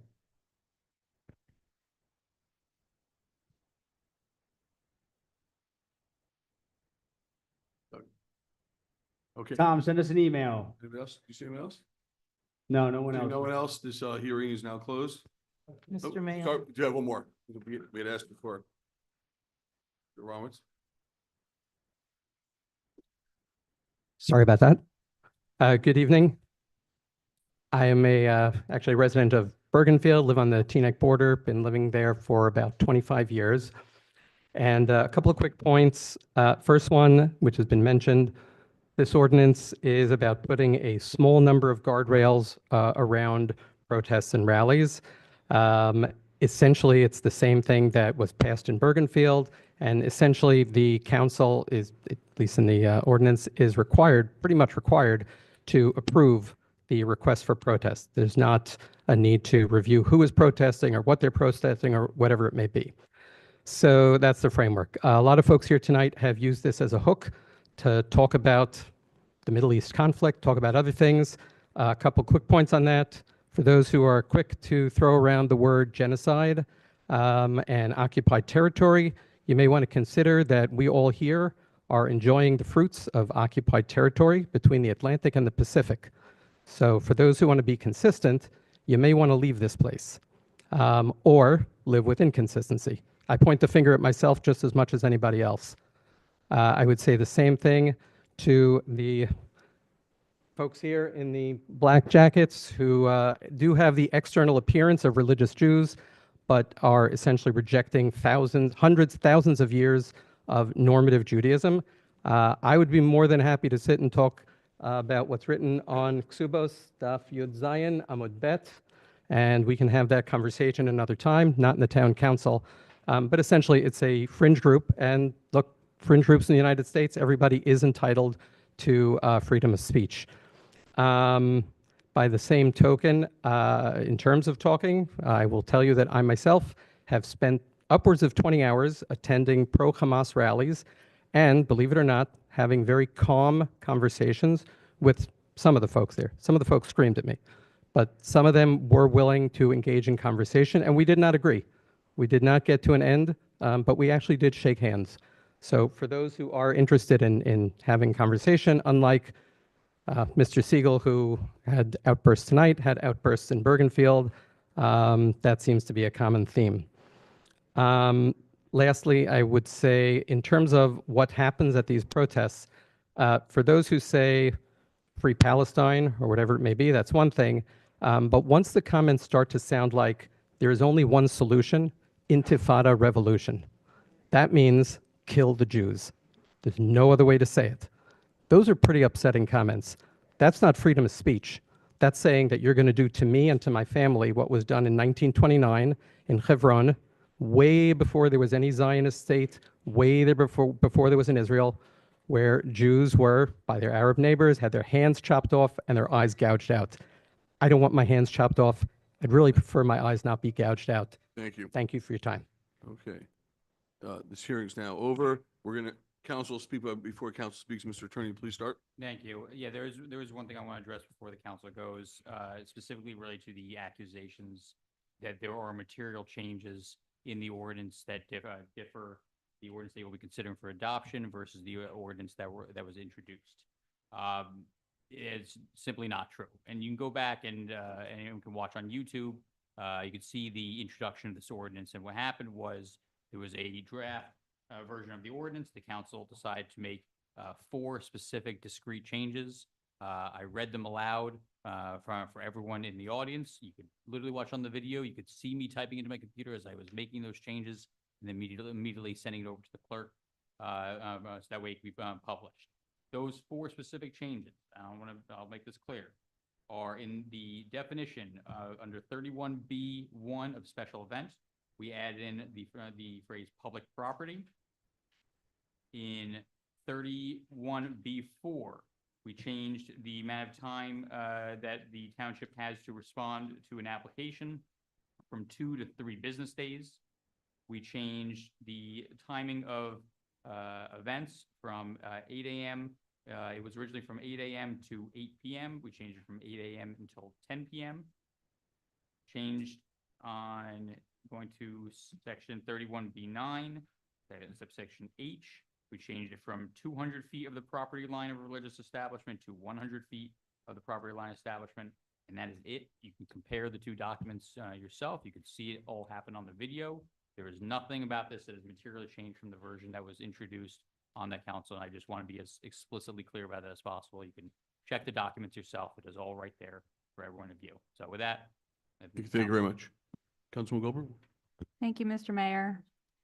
There's a lot that's been said tonight, some of it heartfelt, some of it political, a lot of it anti-Semitic.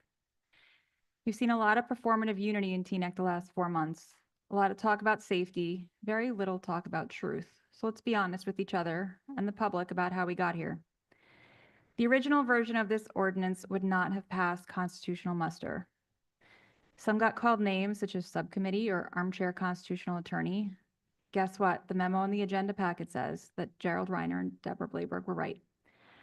I tried to raise concerns in good faith. Instead, I got called names, threats, letters, and threats of letters. I got erasure from people who failed to learn the lesson of our lifetime. Let me be clear. Everyone in Teaneck deserves safety. Everyone in Teaneck deserves the right to worship without harassment. That's not negotiable, and neither is the Constitution. That's why I led and made the motion that this ordinance be more than emotionally satisfying. I demanded it be legally sound, enforceable, and constitutional. We had a choice. We could have built this together carefully with integrity. We've seen that we are stronger together when we rise up and work together to move Teaneck forward, but that's not how we got here today. No one called me, literally. Some chose to do this important ordinance backwards, drop it before it was ready, politicize fear before it was legal, and then text Queen Esther to come clean it up. Those who demanded action while also demanding silence from me, thanks for your concern. I've spent more time speaking with constitutional experts than most have spent reading the actual ordinance. Let me be clear. This ordinance does not stop hate. It does not silence extremism. It does not change the Jewish life experience that when Israel defends herself, anti-Semitism rises. Worldwide, and yes, right here in Teaneck, no ordinance can legislate what lives in people's hearts. What is boundaries and better tools for our police. Thank you to Mr. Salmon and Mr. Scarency. This version does that. But it only works if it's fairly and equitably enforced, if we respect its limits, and if we remember that civil rights are tested not when we protect our allies and ourselves, but when we protect people that we disagree with. In America, freedom is fundamental. Rights aren't optional, they're foundational, and they're the promises made by our founders and upheld by law, not by public pressure or political expedience. It wasn't about to get in line and vote on something that made people feel safe at the cost of our beloved rights. You do not get to erase someone for standing up for their people and then hand them a legal mess to clean up. That's not safety and that's not leadership. In 1991, this township was sued by Kahana Chai and lost because we denied a protest in front of a residential home based on fear of confrontation. A federal judge ruled that fear isn't enough. Emotion isn't enough. We lost and Kahana Chai protested through the residential neighborhoods in the Northeast. I was not going to let us make that mistake again. And through all of it, I've been here. I stood at every protest, literally, alone, or with my friend Councilman Kaplan, even the ones we were told not to go to, outside in the cold bearing witness. I held the torn Israeli flag with Mayor Schwartz and my friend Avi Berliner outside Keter Torah after being told to go back to Auschwitz, after seeing Nazi salutes, after seeing that flag ripped from someone's grip and run over in the streets repeatedly. I alone wrote the resolution unequivocally condemning Hamas and giving a much-needed voice to the Jewish life experience, an experience that this council adopted unanimously, not because it was easy, because it needed to be said after the worst day in Jewish history since the Holocaust. That resolution wasn't about international politics, it was about history, and it was about naming the pain and fear that Jews carry every day, saying out loud that Jewish lives and Jewish safety matters. When Shiri Bibas and her children, Ariel and Kfir, were confirmed murdered, I wrote, "Every Jewish mother is Shiri Bibas," and 500 days later, we're still sitting Shiva. There are 39 hostages that we know are not alive. We are not free, and 563 days later, we are still sitting Shiva. While others play politics, the Jerusalem Post published my words. My resolution didn't bring anti-Semitism to Teaneck, it exposed it. The hate was here. My words became the excuse, and they were the right words, and I would say them again, and I wouldn't do anything differently. I was called brave and courageous for standing up that night, but still I was erased, not debated, erased. I made the motion to bring in independent legal review, and I'm comfortable. Our attorneys are comfortable with its legality and constitutionality. I took the initiative, and I did the hard work to get us here, because a majority of this council refused to rubber stamp a rushed performative draft and insisted it be better. That's leadership. That's why I'm still here, still Jewish, still loud, and still leading. And tonight I will be voting yes, not because I was threatened, not because someone called me Queen Esther and tried to bully me to get in line, and not because I was given permission on how to vote. And certainly not because some people who erased my name from Jewish leadership decided that they get to define who's Jewish enough to be part of this community. So no, I won't stop doing the right thing. No, I won't stop talking about anti-Semitism. No, I won't stop asking questions. My name is Councilwoman Hillary Goldberg, and I am Jewish. I'm not going anywhere, but I'm a yes. Thank you, Councilman Goldberg.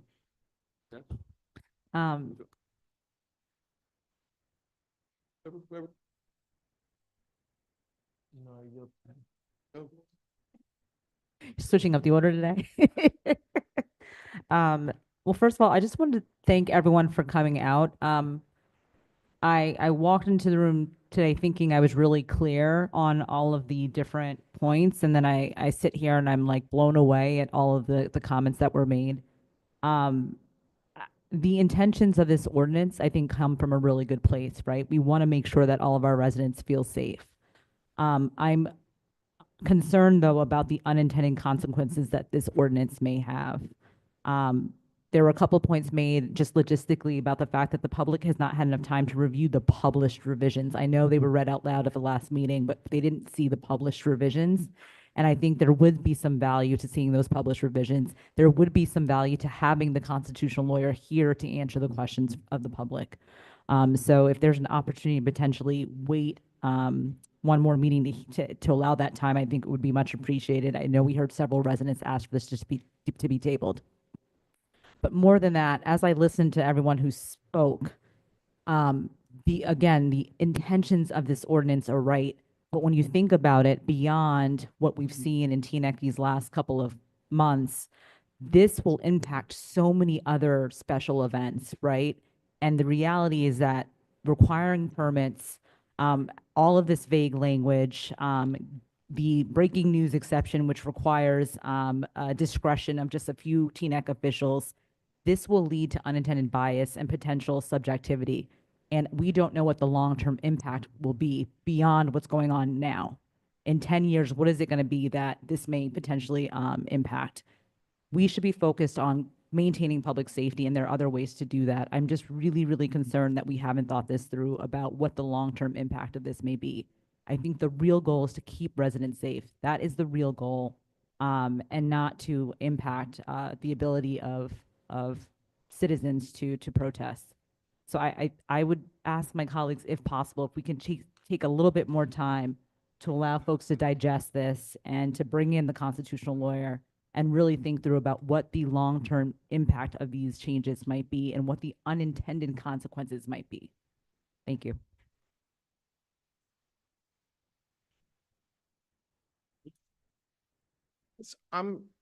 I agree with what Councilmember G mentioned regarding the intentions of this ordinance, that it comes from a good place. You know, obviously, if this was introduced 2 years ago or introduced if in a few months from now, a few years from now, I'm not sure that we'd have the same response. But the realities are that the last year and some change have identified some areas of need of improvement regarding our ordinance. And I think that we have a responsibility to continuously protect our residents, protect our employees, AKA our police officers that are out there trying to maintain order, and at the same time create these reasonable safeguards. I don't think anyone here is looking to shut up or silence protesters, as it was said. I think we're just looking to take some lessons learned and apply them. If it's not going to pass tonight because it wasn't, there's certain things that still need to be done, I will absolutely vote for it now or in the future. But let's make it very clear. Nobody in this room invented protesting in Teaneck, all right? It was here before the last year and a half, and it'll probably be here in the future. But it is important that as we learn from different scenarios, that we tweak to protect our residents and also financially to protect our town. We can't just be a constant magnet for every single issue and every single, from all over the country or all over the world. But to me, the most important is safety and reasonable safeguards.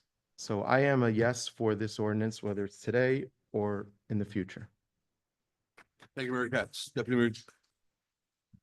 Okay, so I'm going to kind of start by saying that, we just came off a budget season. And we all know we had a substantial increase in our taxes, which was really after a lot of soul searching by, myself and all my colleagues. I really struggle with the fact that we hire a subject matter expert, a constitutional attorney, and we can't get that person in front of an open session. I have a big problem with that. And I've expressed that to our attorney.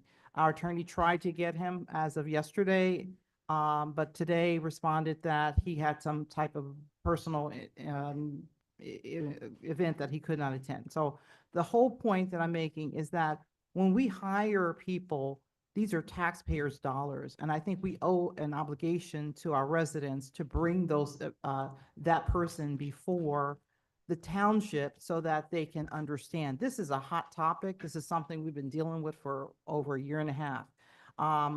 There are things that he said in closed session that I think our residents should hear.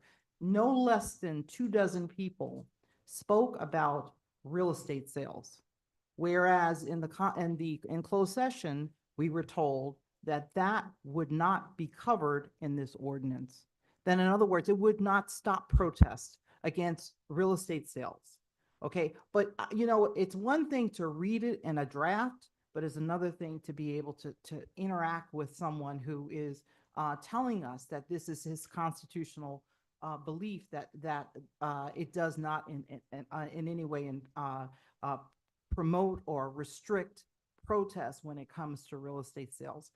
I am right now a no, because I feel that it's vitally important that we get this subject matter expert in front of the residents. We have this person have an opportunity to dispel a lot of the misinformation, because there is a lot of misinformation. We sat here for the last hour and a half listening to things that the public thinks, whereas our constitutional attorney says that that's not the case. So I would encourage my colleagues to table this until our May date of the 6th or the 20th, so that we would have an opportunity for the constitutional attorney to be present to answer and to refute many of the comments that were made. Thank you.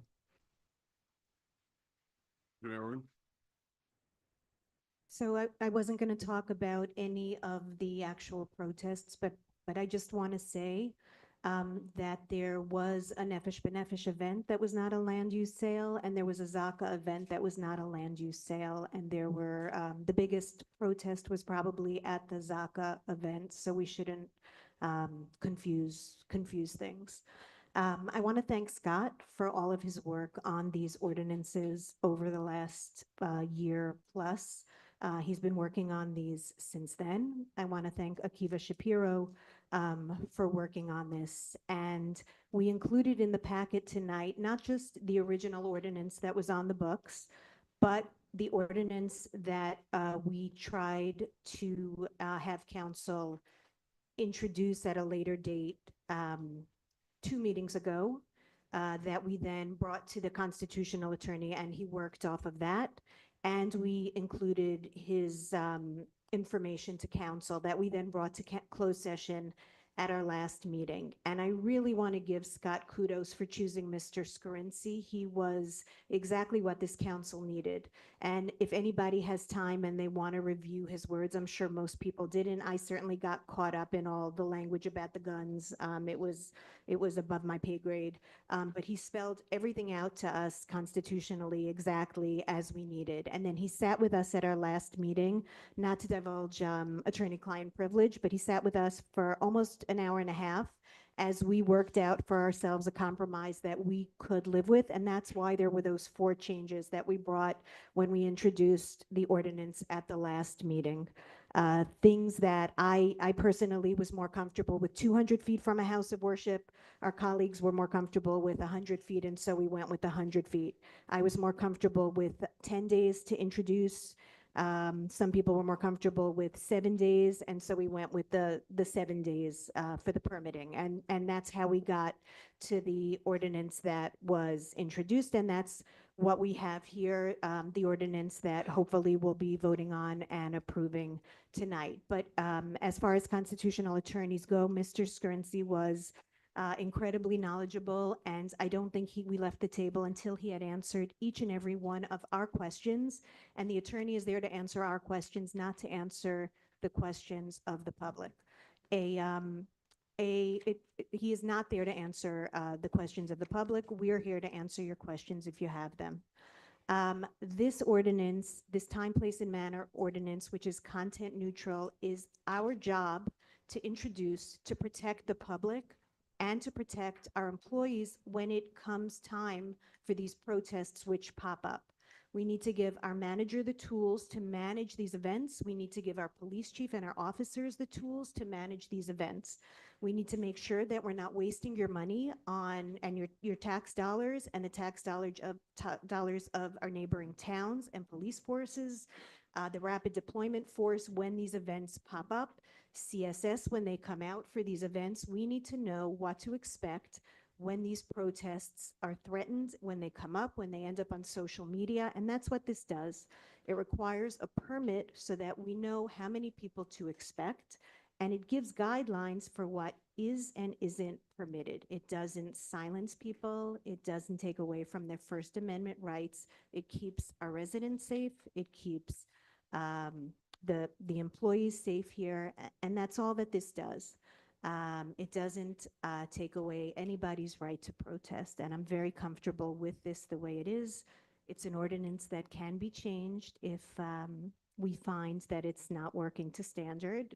These ordinances are working documents. We're working off of a previous ordinance that can now be changed because of constitutional law that's always changing. So we will do this. I hope it'll pass tonight, and we'll do this for now. I would hate to table this and have to sit through more conversation like this. So I think this is a great start. And I loved that at the last meeting, we unanimously introduced it. I would love to see that from my colleagues tonight. Are you going to speak, Mr. Mayor? I'm going to speak for 1 minute. Yes. Okay. I'm actually not going to speak to the actual protest ordinance. I'm going to speak to the fact that TNEC always does a great job finding a problem for every solution. And it's always, of the 30 or so people that spoke tonight, we can push this off by a month, by 2 months, by 3 months. Those same people are going to not be in favor. Those same people are going to be in favor of it. It's our job to govern. It's our job to lead. It's not our job to delay. And nothing's perfect, but I believe this ordinance, led by first our attorney, then backed up by an attorney that we've never met before, who was a constitutional attorney, came, made some tweaks, made some edits, was passed 7-0. I'm looking forward to having the roll call read. With that, can we move on? I'll make a motion to approve both ordinances 18 of 2025 and 20 of 2025. Second. First by Mayor Schwartz, second by Deputy Mayor Organ. Councilwoman Goldberg, Yes. Councilman Pagan, Yes to both. Councilwoman G. I have to say no, because when you think about laws like voter suppression laws that are absolutely constitutional and they exist across the country, they have unintended consequences. And I think these will do the same. There are other ways that we can protect public safety. And so it's going to be a no for me. And Hargraves Avenue, public safety also, number 18. That's number 18. Yeah. Yes, to Hargrave. Sorry. All good, thank you. Councilman Katz, Yes to both. Deputy Mayor Belcher, Yes to 18 on parking, no to ordinance 20. I feel that, we have a rich history of being able to explore constitutional law, and it's vital that we get it right, that we don't approve something that we know has issues and may be faced with amendments. I think that my answer is a no on this. thank you, Deputy Mayor. Deputy Mayor Organ, Yes to both. Mayor Schwartz, Yes to both. both adopted. Thank you very much, Mr. Clerk. Now to public good and welfare. 3 minutes, open to anything, any topic whatsoever. Is there anybody in the room that would like to speak? Mr. Rose.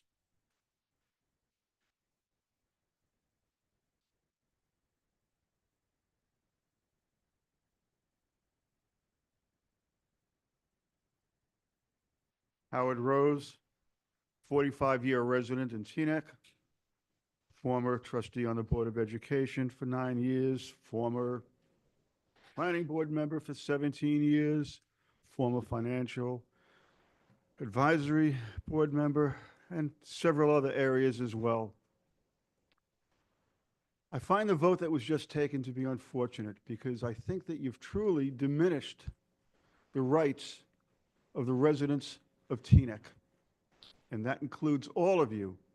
And the main part that I find odious is requiring a permit, because what you're doing is you're outlawing spontaneous demonstration, and that's wrong. Thank you. Thank you, Mr. Rose. Mr. Vatsky? Mr. Bluner, you're next.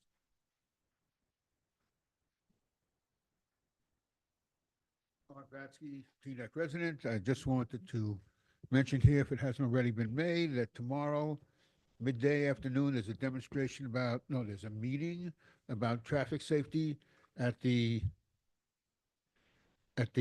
Chestnut Plaza, 1 p.m., Street Smart Kickoff. Yes, and I just wish the people that are listening would take the opportunity to go there and learn, because with all these other questions, people are going to get hurt tomorrow. There's going to be accidents tomorrow. There's going to be damage tomorrow. And it's our responsibility to give people some tools so they can minimize that. People are going to get hurt. Thank you, Mr. Vatsky. Mr. Bluner?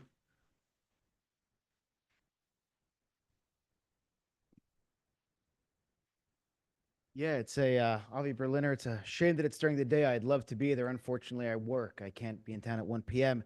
On behalf of all my fellow residents who always stand up for the environment, I unfortunately am not on the Environmental Commission. I am not on the Shade Tree Advisory Board.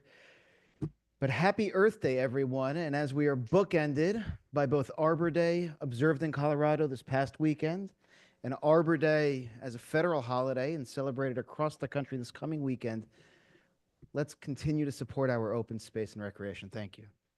Thank you, Mr. Bluner. Mr. Ogerman? Paula Rogovan. I want to announce that tomorrow there will be, on the same topic, Hands Off Our Planet.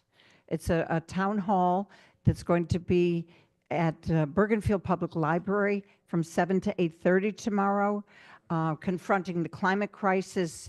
There'll be a portion of that about the Climate Superfund Act and about some of the drastic Thursday, I'm sorry, it's Thursday night, not tomorrow, at the library, April 24th. Thank you. All right.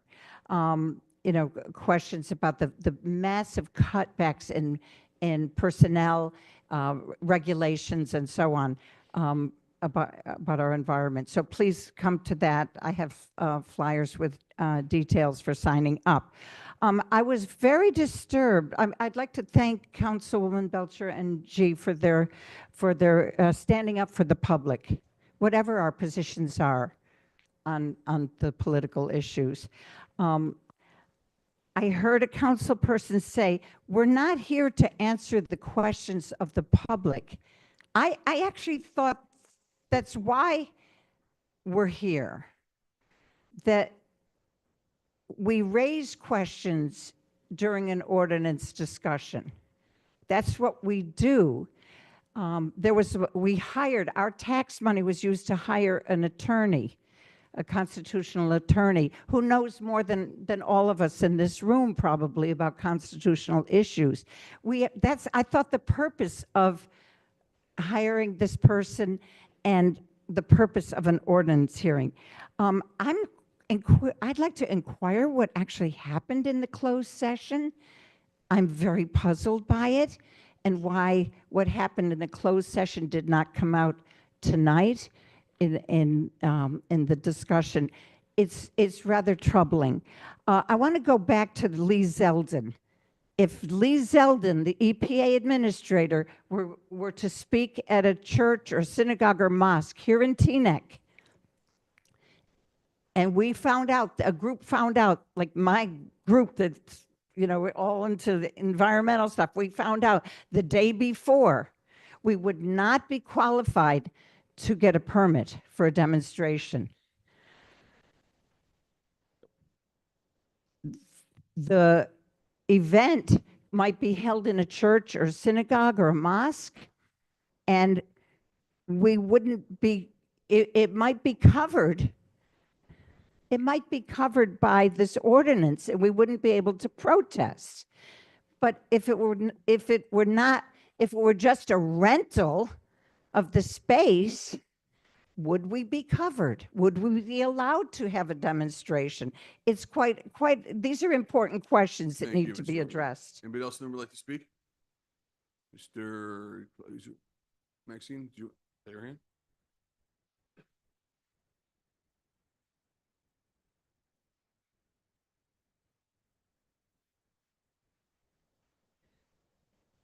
Hi, good evening. Hi, good evening. Maxine Angel, Teaneck resident. I wanted to take a moment to thank a number of our town employees who came through in such a huge way for a group of fifth grade boys, town manager, clerk, Department of Public Works, and the rec department. The baseball fields have some issues with the lights, and the grass is too wet for the trucks to get out there to make the repairs. And right before a game that the Teaneck travel team was hosting Emerson, I reached out because I knew that the lights were not working and they would have to call the game, we would not be able to host. And I get a call within minutes, and Abraham from the rec department on his day off came to meet me to show me how to use the lights so the boys could play. And I just wanted to publicly thank you for coming through for these boys. And if you know anything about fifth grade boys, when they're happy, it was really thrilling, and they won really big over Emerson. So thank you so much for that. I think that for all that you have to do on a daily basis, it's really important that our residents know how much you do to help our kids. So thank you.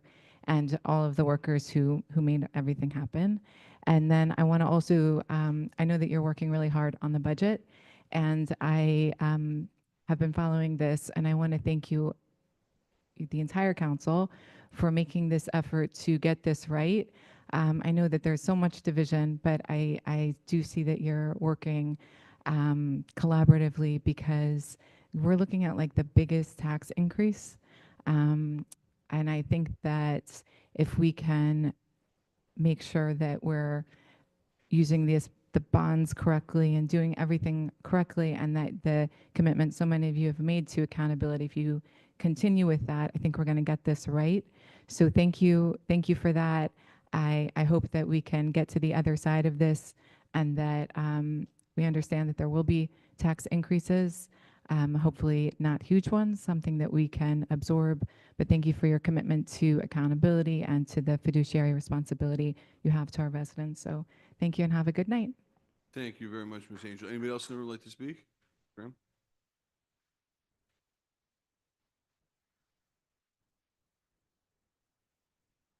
Hello, I'm disappointed to see that one of the council members has left because he mentioned before that TNEC can't be the focal point of every issue that happens across the country or in the world, but I'd like to ask why not? Why not? Why not be proud to govern a town in which its residents passionately speak up for issues that they find important? You want TNEC to go down as a place that supports genocide, fine, but all this ordinance does is criminalize people who want to partake in their constitutional right to assemble. And like one resident here mentioned before, protests by nature are spontaneous because they're usually in response to an emergent or ongoing crisis. The council members on this dais who voted for this ordinance do so with clear anti-Palestinian undertones. You did not vote with all town residents in mind because you hold biases that you refuse to acknowledge within yourselves. This is a shameful day. It's a shameful day for the township of Teaneck, as was the last 18 months of most of this council loudly supporting the murder of entire neighborhoods in Palestine. And I'm really disappointed, but I'm not surprised. And I'll reiterate what I said before. Residents of Teaneck will continue to stand by the Palestinian people until Palestine is free. Good night. Thank you. Anybody else? Mr. Is that a hand? I see a hand. Mr. Kaplan.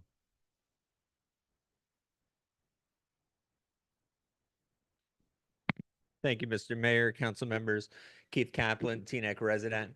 The First Amendment is a precious thing, if only for the reason that it protects a whole lot that, as a member of the public said, we dislike. If it's not for the people you dislike, it's for no one. That's absolutely correct.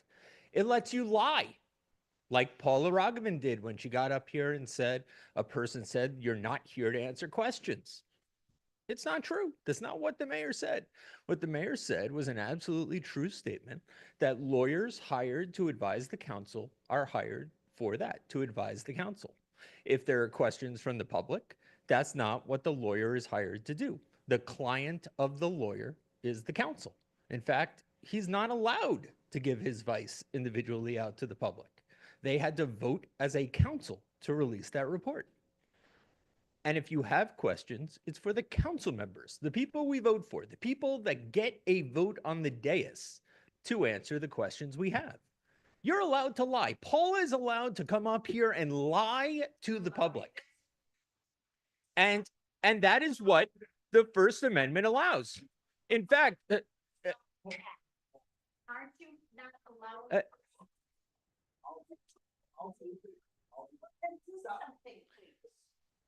We're not calling out again.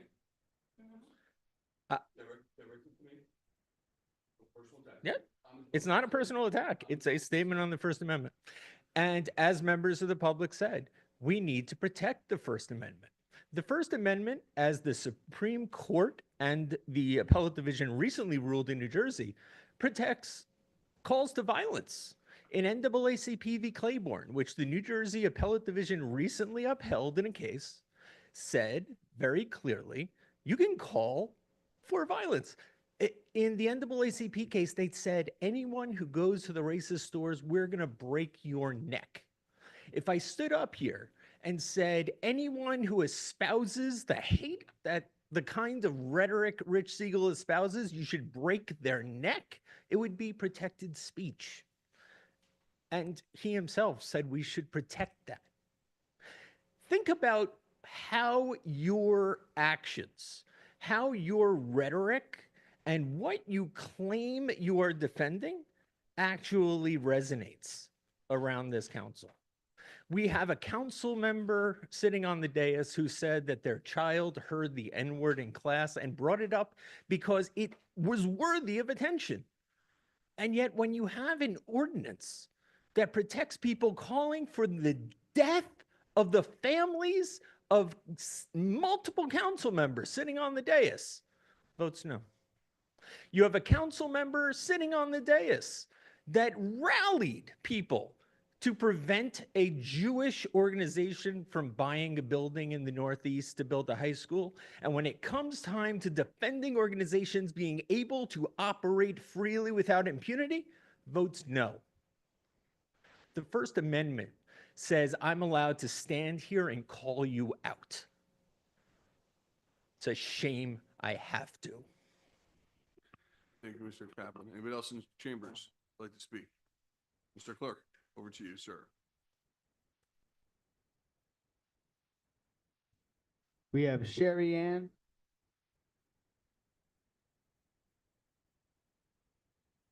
You're free to unmute 3 minutes whenever you're ready.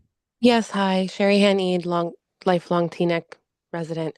I just to be clear, and I'd like an answer if possible from the council members. We had a gentleman comment on the ordinance who basically said we're all here benefiting from the fruits of colonization, and if you don't like it, you may as well either be comfortable with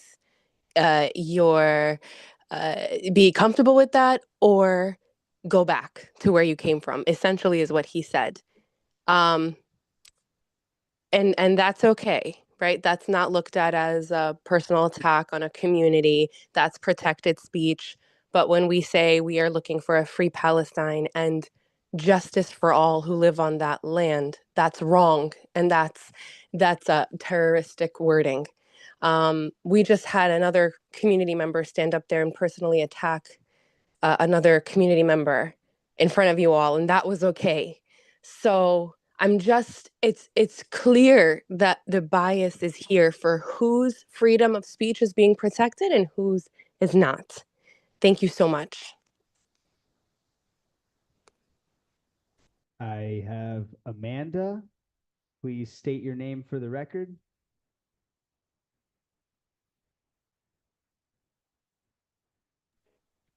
Hi, my name is Amanda, Teaneck resident, and yeah, just wanted to echo some of the sentiments Amanda, that could have you already. please state your name?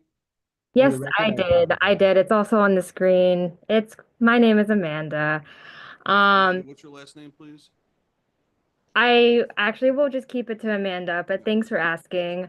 So I also wanted to just echo the Her last name. Is that in the code or You can require it. Okay. I'm sorry, What was your last name? Or disconnect her if she's not going to tell us her last name. Please call the next person. Amanda, do you want to give your last name? I do not feel safe giving my last name. Next person, please. Great, awesome. We have Margaret Baker.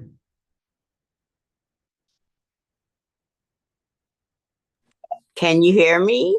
Loud and clear. You have 3 minutes.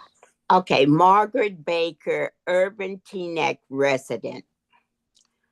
I'm calling in regards to the traffic out here on Decatur. I've been speaking about it for years. It is getting worse. The new building is open, and now you have residents of that building parking on Decatur Avenue.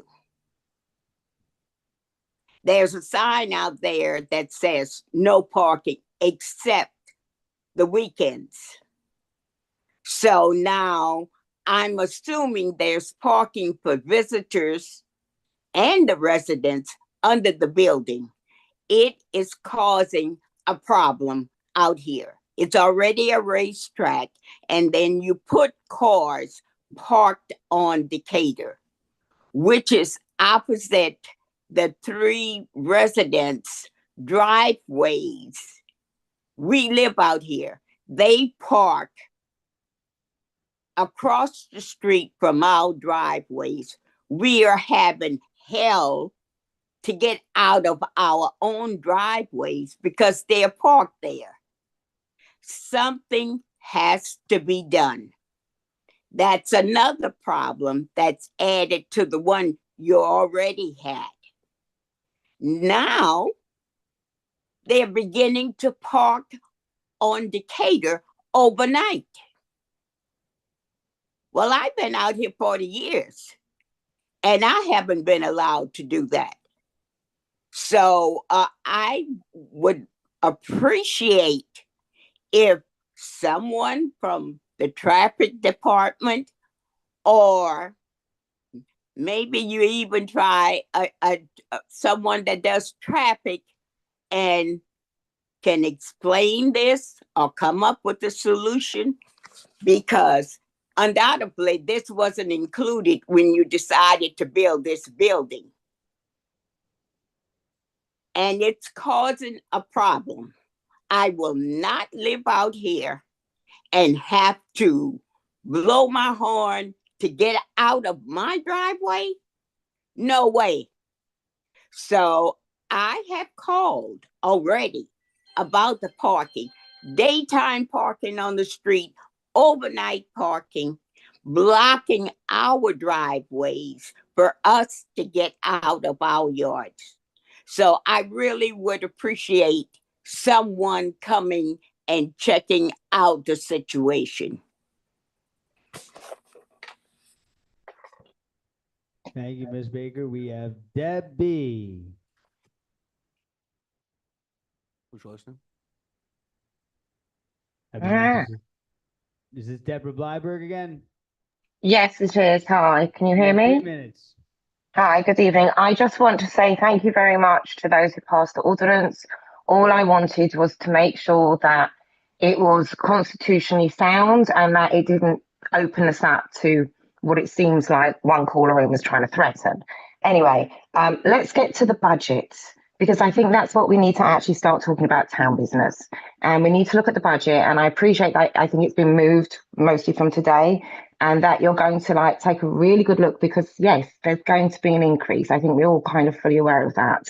I'm used to that with the Board of Education, not so much with the council. So we've got to brace ourselves. However, I think it is really important that there's a very long, hard look, you fresh eyes on it, looking at it and making sure that we aren't double bonding things, that everything is in order, so that making sure that the town is fiduciarily responsible. I don't know. Anyway, so that's all I'm saying, is that can we just make sure that we are taking a very close look at our numbers so that it's not too much of a shock to our town constituents.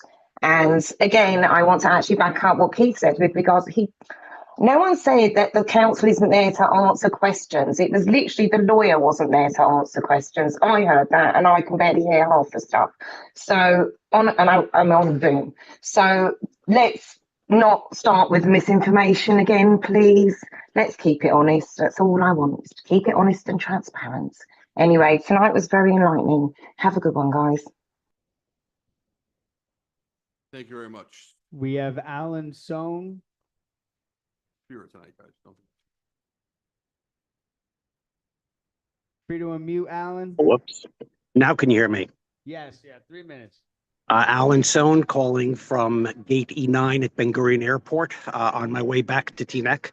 I wanted to thank this council for passing Ordinance 20 regarding the protest ordinance, which is a distinct improvement over the original ordinance that was proposed.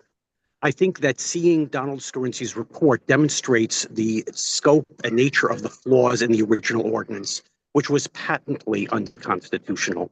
I think that the Donald Scorinzi's report says clearly that that original version was a piece of crap. He just does it with a lot more words and with the documentation and constitutional law to demonstrate that fact.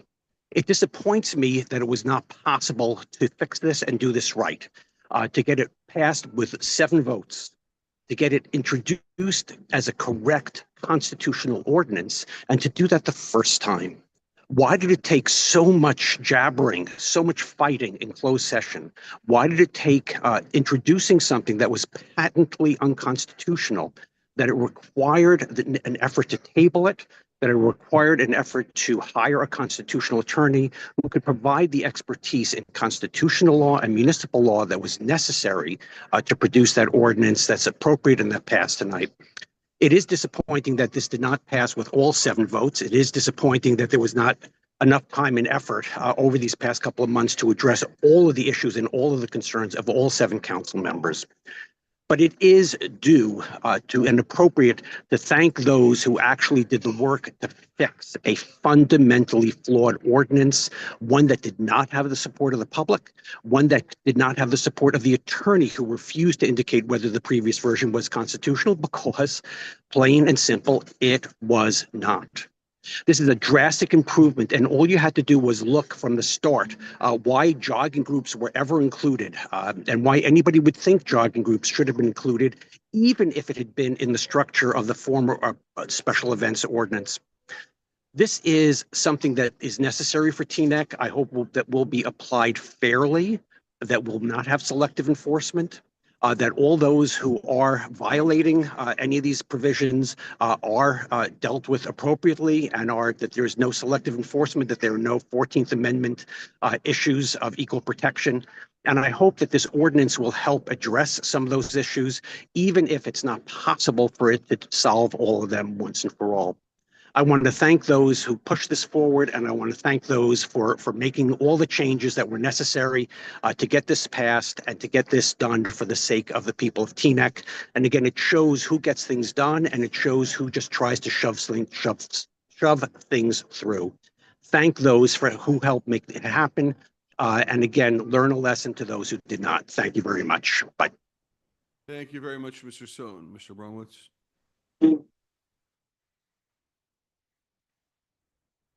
Hi, my name is Carmi Abramowitz. I spoke earlier. I actually just wanted to, you mind my addressing my first name, Sherry Ann, and I didn't catch your last name, I'm sorry, but I did just want to clarify what it was that I said without getting into who's right and who's wrong. What I mentioned was that we are all, I said, everybody has the right to say free Palestine. My opinion is not relevant. I also said at the same time that we are all living on occupied territory. So if we're going to throw around the phrase occupied territory, I'm just asking for honesty, that we should acknowledge between the Atlantic and the Pacific is occupied territory. It was taken by killing the folks who are here. Cyprus is occupied territory. Kashmir is occupied territory. If we want to throw around words like partition, we would have to say India and Pakistan were partitioned. Millions and millions of people had to move from point A to point B. Muslims had to go to one side, Hindus had to go to the other side. It was an ugly and suffering-filled process. I've spoken to people tell me about their grandparents, they remember stepping over bodies. It was horrific. That happened. Whether it was good or bad, to single out what's happening in the Middle East as if it is a sui generis situation is just false. It's ignoring other facts. Again, we'll all come to different conclusions, but to pretend that those other things didn't happen, again, whether it's Greece or Cyprus, how about occupied Western Sahara? That doesn't get a lot of time in the press. All of those things have to be part of the conversation. Again, we may come to different conclusions, but it's disingenuous to ignore history. Thank you. Thank you, Mr. Bromwitz. Seeing no other hands, good and welfare is now closed. Councilman Goldberg. I'm going to waive.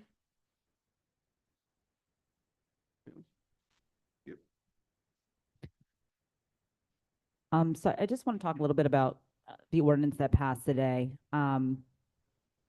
Laws in the U.S., even when not explicitly discriminatory, have often unintentionally harmed historically marginalized communities by failing to account for systemic inequalities and lived realities.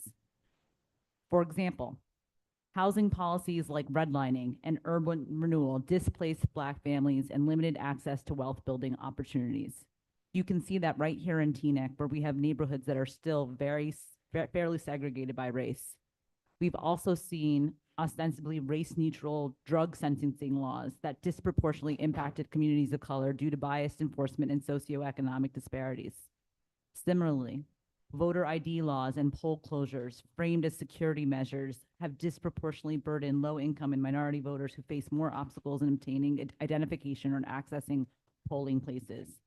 These unintended consequences reinforce cycles of disadvantage and inclusion, even when the laws themselves are written in neutral terms. So why do I share this today? We sitting here on the dais, is it really 3 minutes? We have all been marginalized and suffered oppression. We all have. But the reality is the systems of oppression that we face and operate in this country are very different.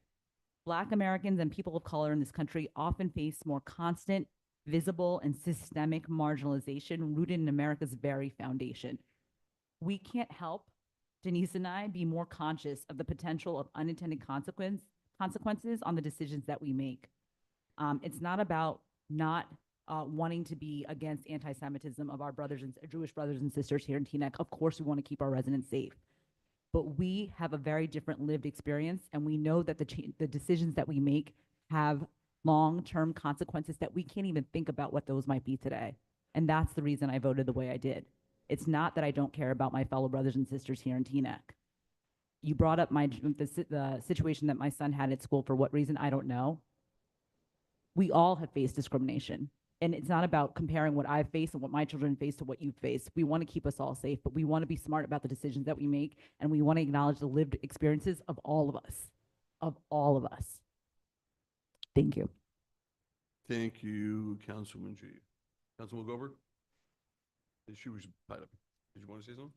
No, I'm good. I Okay, okay. gave my Megillah before. In terms of the importance of the voice, our residents, hearing our residents. I will always err on the side of our residents, supporting what I feel is in the best interest collectively, interpreting ordinances, interpreting what our attorneys advise us about.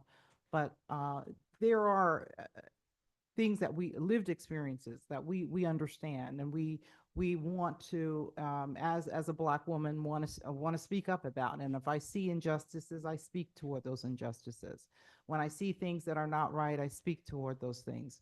I think about other people, not just about how it just impacts my community. We're living in very interesting times when you can see people being snatched off the street and in prison without due process. So when I see areas that potentially is very challenging and gray areas, it causes me to speak up. It really mandates that I speak up as an elected official. So I just want you to know the reason why I vote the way I vote is not because I want to, of course, see my neighbors safe. I want all my neighbors to feel safe. I want all my neighbors to feel that they're secure in their homes and in their businesses. But I will always speak up when I see any areas of injustice or potential injustice or inequity. And I thank you all for coming out tonight. Thank you very much, Deputy Mayor Beltram.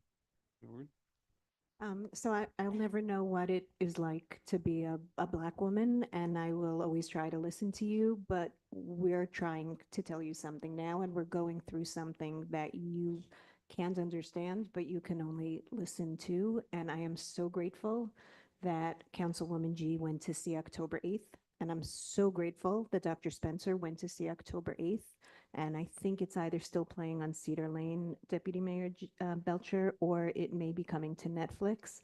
But there's something that our children are going through in college, and there's something that we're going through with protests that has not happened before, and it's been going on for a year. And it would be wonderful if you could see it if you have the time.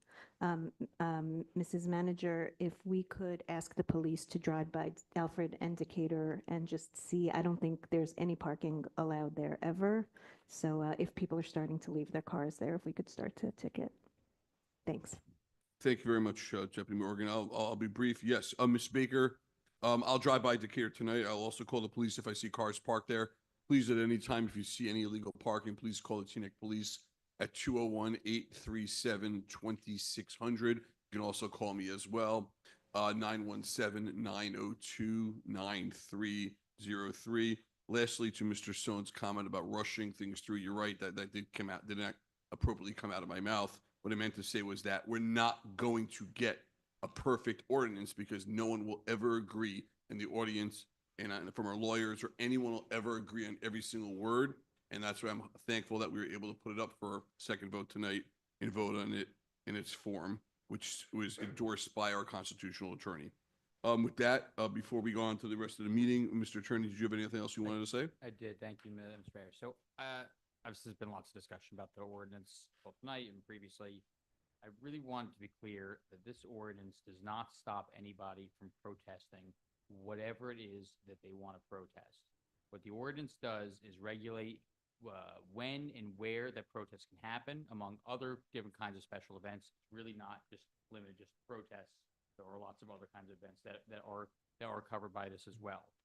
If you want to protest outside a police station, you can do that. You just need to be at least 100 feet away. If you want to protest outside of a house of worship, you can do that. You just need to be at least 100 feet away if there is a religious event happening within that location. If not, then you're entitled to protest immediately outside of the property. If you want to protest a property sale event, go for it. If you want to protest Lee Zeldin speaking, go for it. This ordinance does not limit your ability to do that. Along those lines, I want to clarify that just because an event is being held in a religious establishment, that does not mean it is necessarily a religious event, and given the same distance buffer under the ordinance. Having a birthday party at a synagogue is not the same thing as having a bar mitzvah. But either way, regardless of what the event is, you're still entitled to protest, and the ordinance doesn't change that. What this ordinance does do is it gives us, the township, the ability to ensure that everybody else's rights and safety are respected as well. The last thing I wanted to say is, because it came up a number of times, about being able to protest in response to breaking news, spontaneous protests. And I want to be very clear that this type of protest is explicitly permitted under the ordinance. We built in a specific carve-out for these types of spontaneous events to the normal permitting process. It's under section 31B8 of the ordinance. You can see it on page 21 of the agenda packet. And what it does is it essentially allows that the 7 business day period for permits to be waived if you're protesting in response to some sort of breaking event, some sort of breaking news. I would strongly encourage all members of the public who have questions about this, and I know that there are obviously a lot, to read the ordinance themselves, to their own conclusions, and obviously continue asking questions about it. Thank you, Mr. Mayor. Thank you very much, Mr. Attorney. With that, I'm going to turn it over to the clerk for your favorite part of the meeting. Yes, Mayor, this evening we have 2 sets of minutes, only a few resolutions, 5 resolutions, 126 to 138-2025, and the bill list in the amount of $15,237,591.80. Mayor and count. Mr. Mayor, I just need to pull the bills list. That's it. Yes, excellent. With that said, I'll make a motion to approve the raffles, the minutes, and all the resolutions and not bill list at this time. Second. Roll call, please. Councilwoman Goldberg, Yes to all. Councilman Began, Yes. Councilman G. Yes. Councilman Katz, Abstention on the bills list if there is, and we pulled it, okay, and 136-2025 resolution. you're abstaining from 136? Yes. You got it. And we have Deputy Mayor Belcher, Yes, to all. Deputy Mayor Organ, Yes.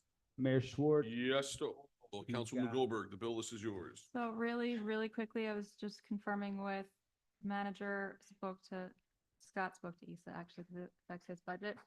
The Medeo, or some of the Medeo invoices are hitting him for the attendance at the meetings, and the budget moved to building. So it's your department head, so I'm gonna let you do it. And then Issa confirmed in writing that ANJAC, which is hitting Doug's budget, should be moved to Engineering Environmental Commission. And I'm still not fully clear on this last one, but I'm gonna leave it alone. And do you have a motion? Oh, I want to make sure, I want Scott to weigh in. It's his budget first. So for Mr. Video, I know that there are certain items of his of his expenses that are supposed to be charged to the legal department's budget, mainly things related to ongoing litigation. Right now, we have two lawsuits involving the board, and that he's involved in, and so those should be hitting the legal budget. There are other items. I'll say his general attendance at board meetings, responding to applications, or dealing with applications. Those I believe should be going to the building department budget. I'm going to confer with Issa to make sure that the appropriate ones are hitting the legal budget versus the building department budget. And I'm sure if any of them were marked incorrectly, it's something that can be fixed. So do you want us to hold off on those until you review them, or just to do it done after? I mean, like I said, you're the department head second. Yeah, I don't have a problem with the moving forward on at this point. I'm still going to review it anyway, and we can make adjustments through the journal entries after the fact if we need to. All right, so then technically the only motion is to move Anjek out of Doug's budget and into Engineering Environmental Commission. Is that a second? Does that need a vote, or is that a journal ledger transaction? We don't approve the ledgers anyways, we approve the overall list. You can do either one. I would say I'd do either one. Either the council can direct the CFO to make the journal entry change, or he can do it on his own. So he's not here, so I don't know what he would do. Okay. Did he? I just wasn't sure if we had, we've Excellent. made this motion before, so I just don't know. Yeah, so the council certainly can do it. Absolutely can do it. It's just a question of, I think, of whether you want to or not. Make your motion accordingly. Well. Pagan seconded. Okay. There was a second from you, Councilman Pagan? Yes, sir. Councilman Goldberg, Yes. Councilman Pagan, Yes. Councilwoman G. The motion? It's to move the general ledger from legal to building, I believe. No, from Yeah. clerk to engineering. Yes. Councilman Katz, Yes. Deputy Mayor Belcher, Yes. Deputy Mayor Organ, Yes. Mayor Schwartz. Yes. Approved. Okay, I'll entertain a motion for the bills list, please. Okay, I'll make a motion to approve the bills list. Second. Roll call, please. Councilman Goldberg, I'm gonna abstain. There's a lot I'm still not clear on, and I didn't have time to finish going through it all, so I'm gonna so that is a no. abstain. Abstain, sorry. Councilman Pagan, Yes. Councilwoman G. Yes. Councilman Katz, Abstain. Deputy Mayor Belcher, Yes. Deputy Mayor Organ, Yes. Mayor Schwartz. Yes, with no ordinances, to be read for introduction, I'll entertain a motion to adjourn. Second. Saying we're adjourned.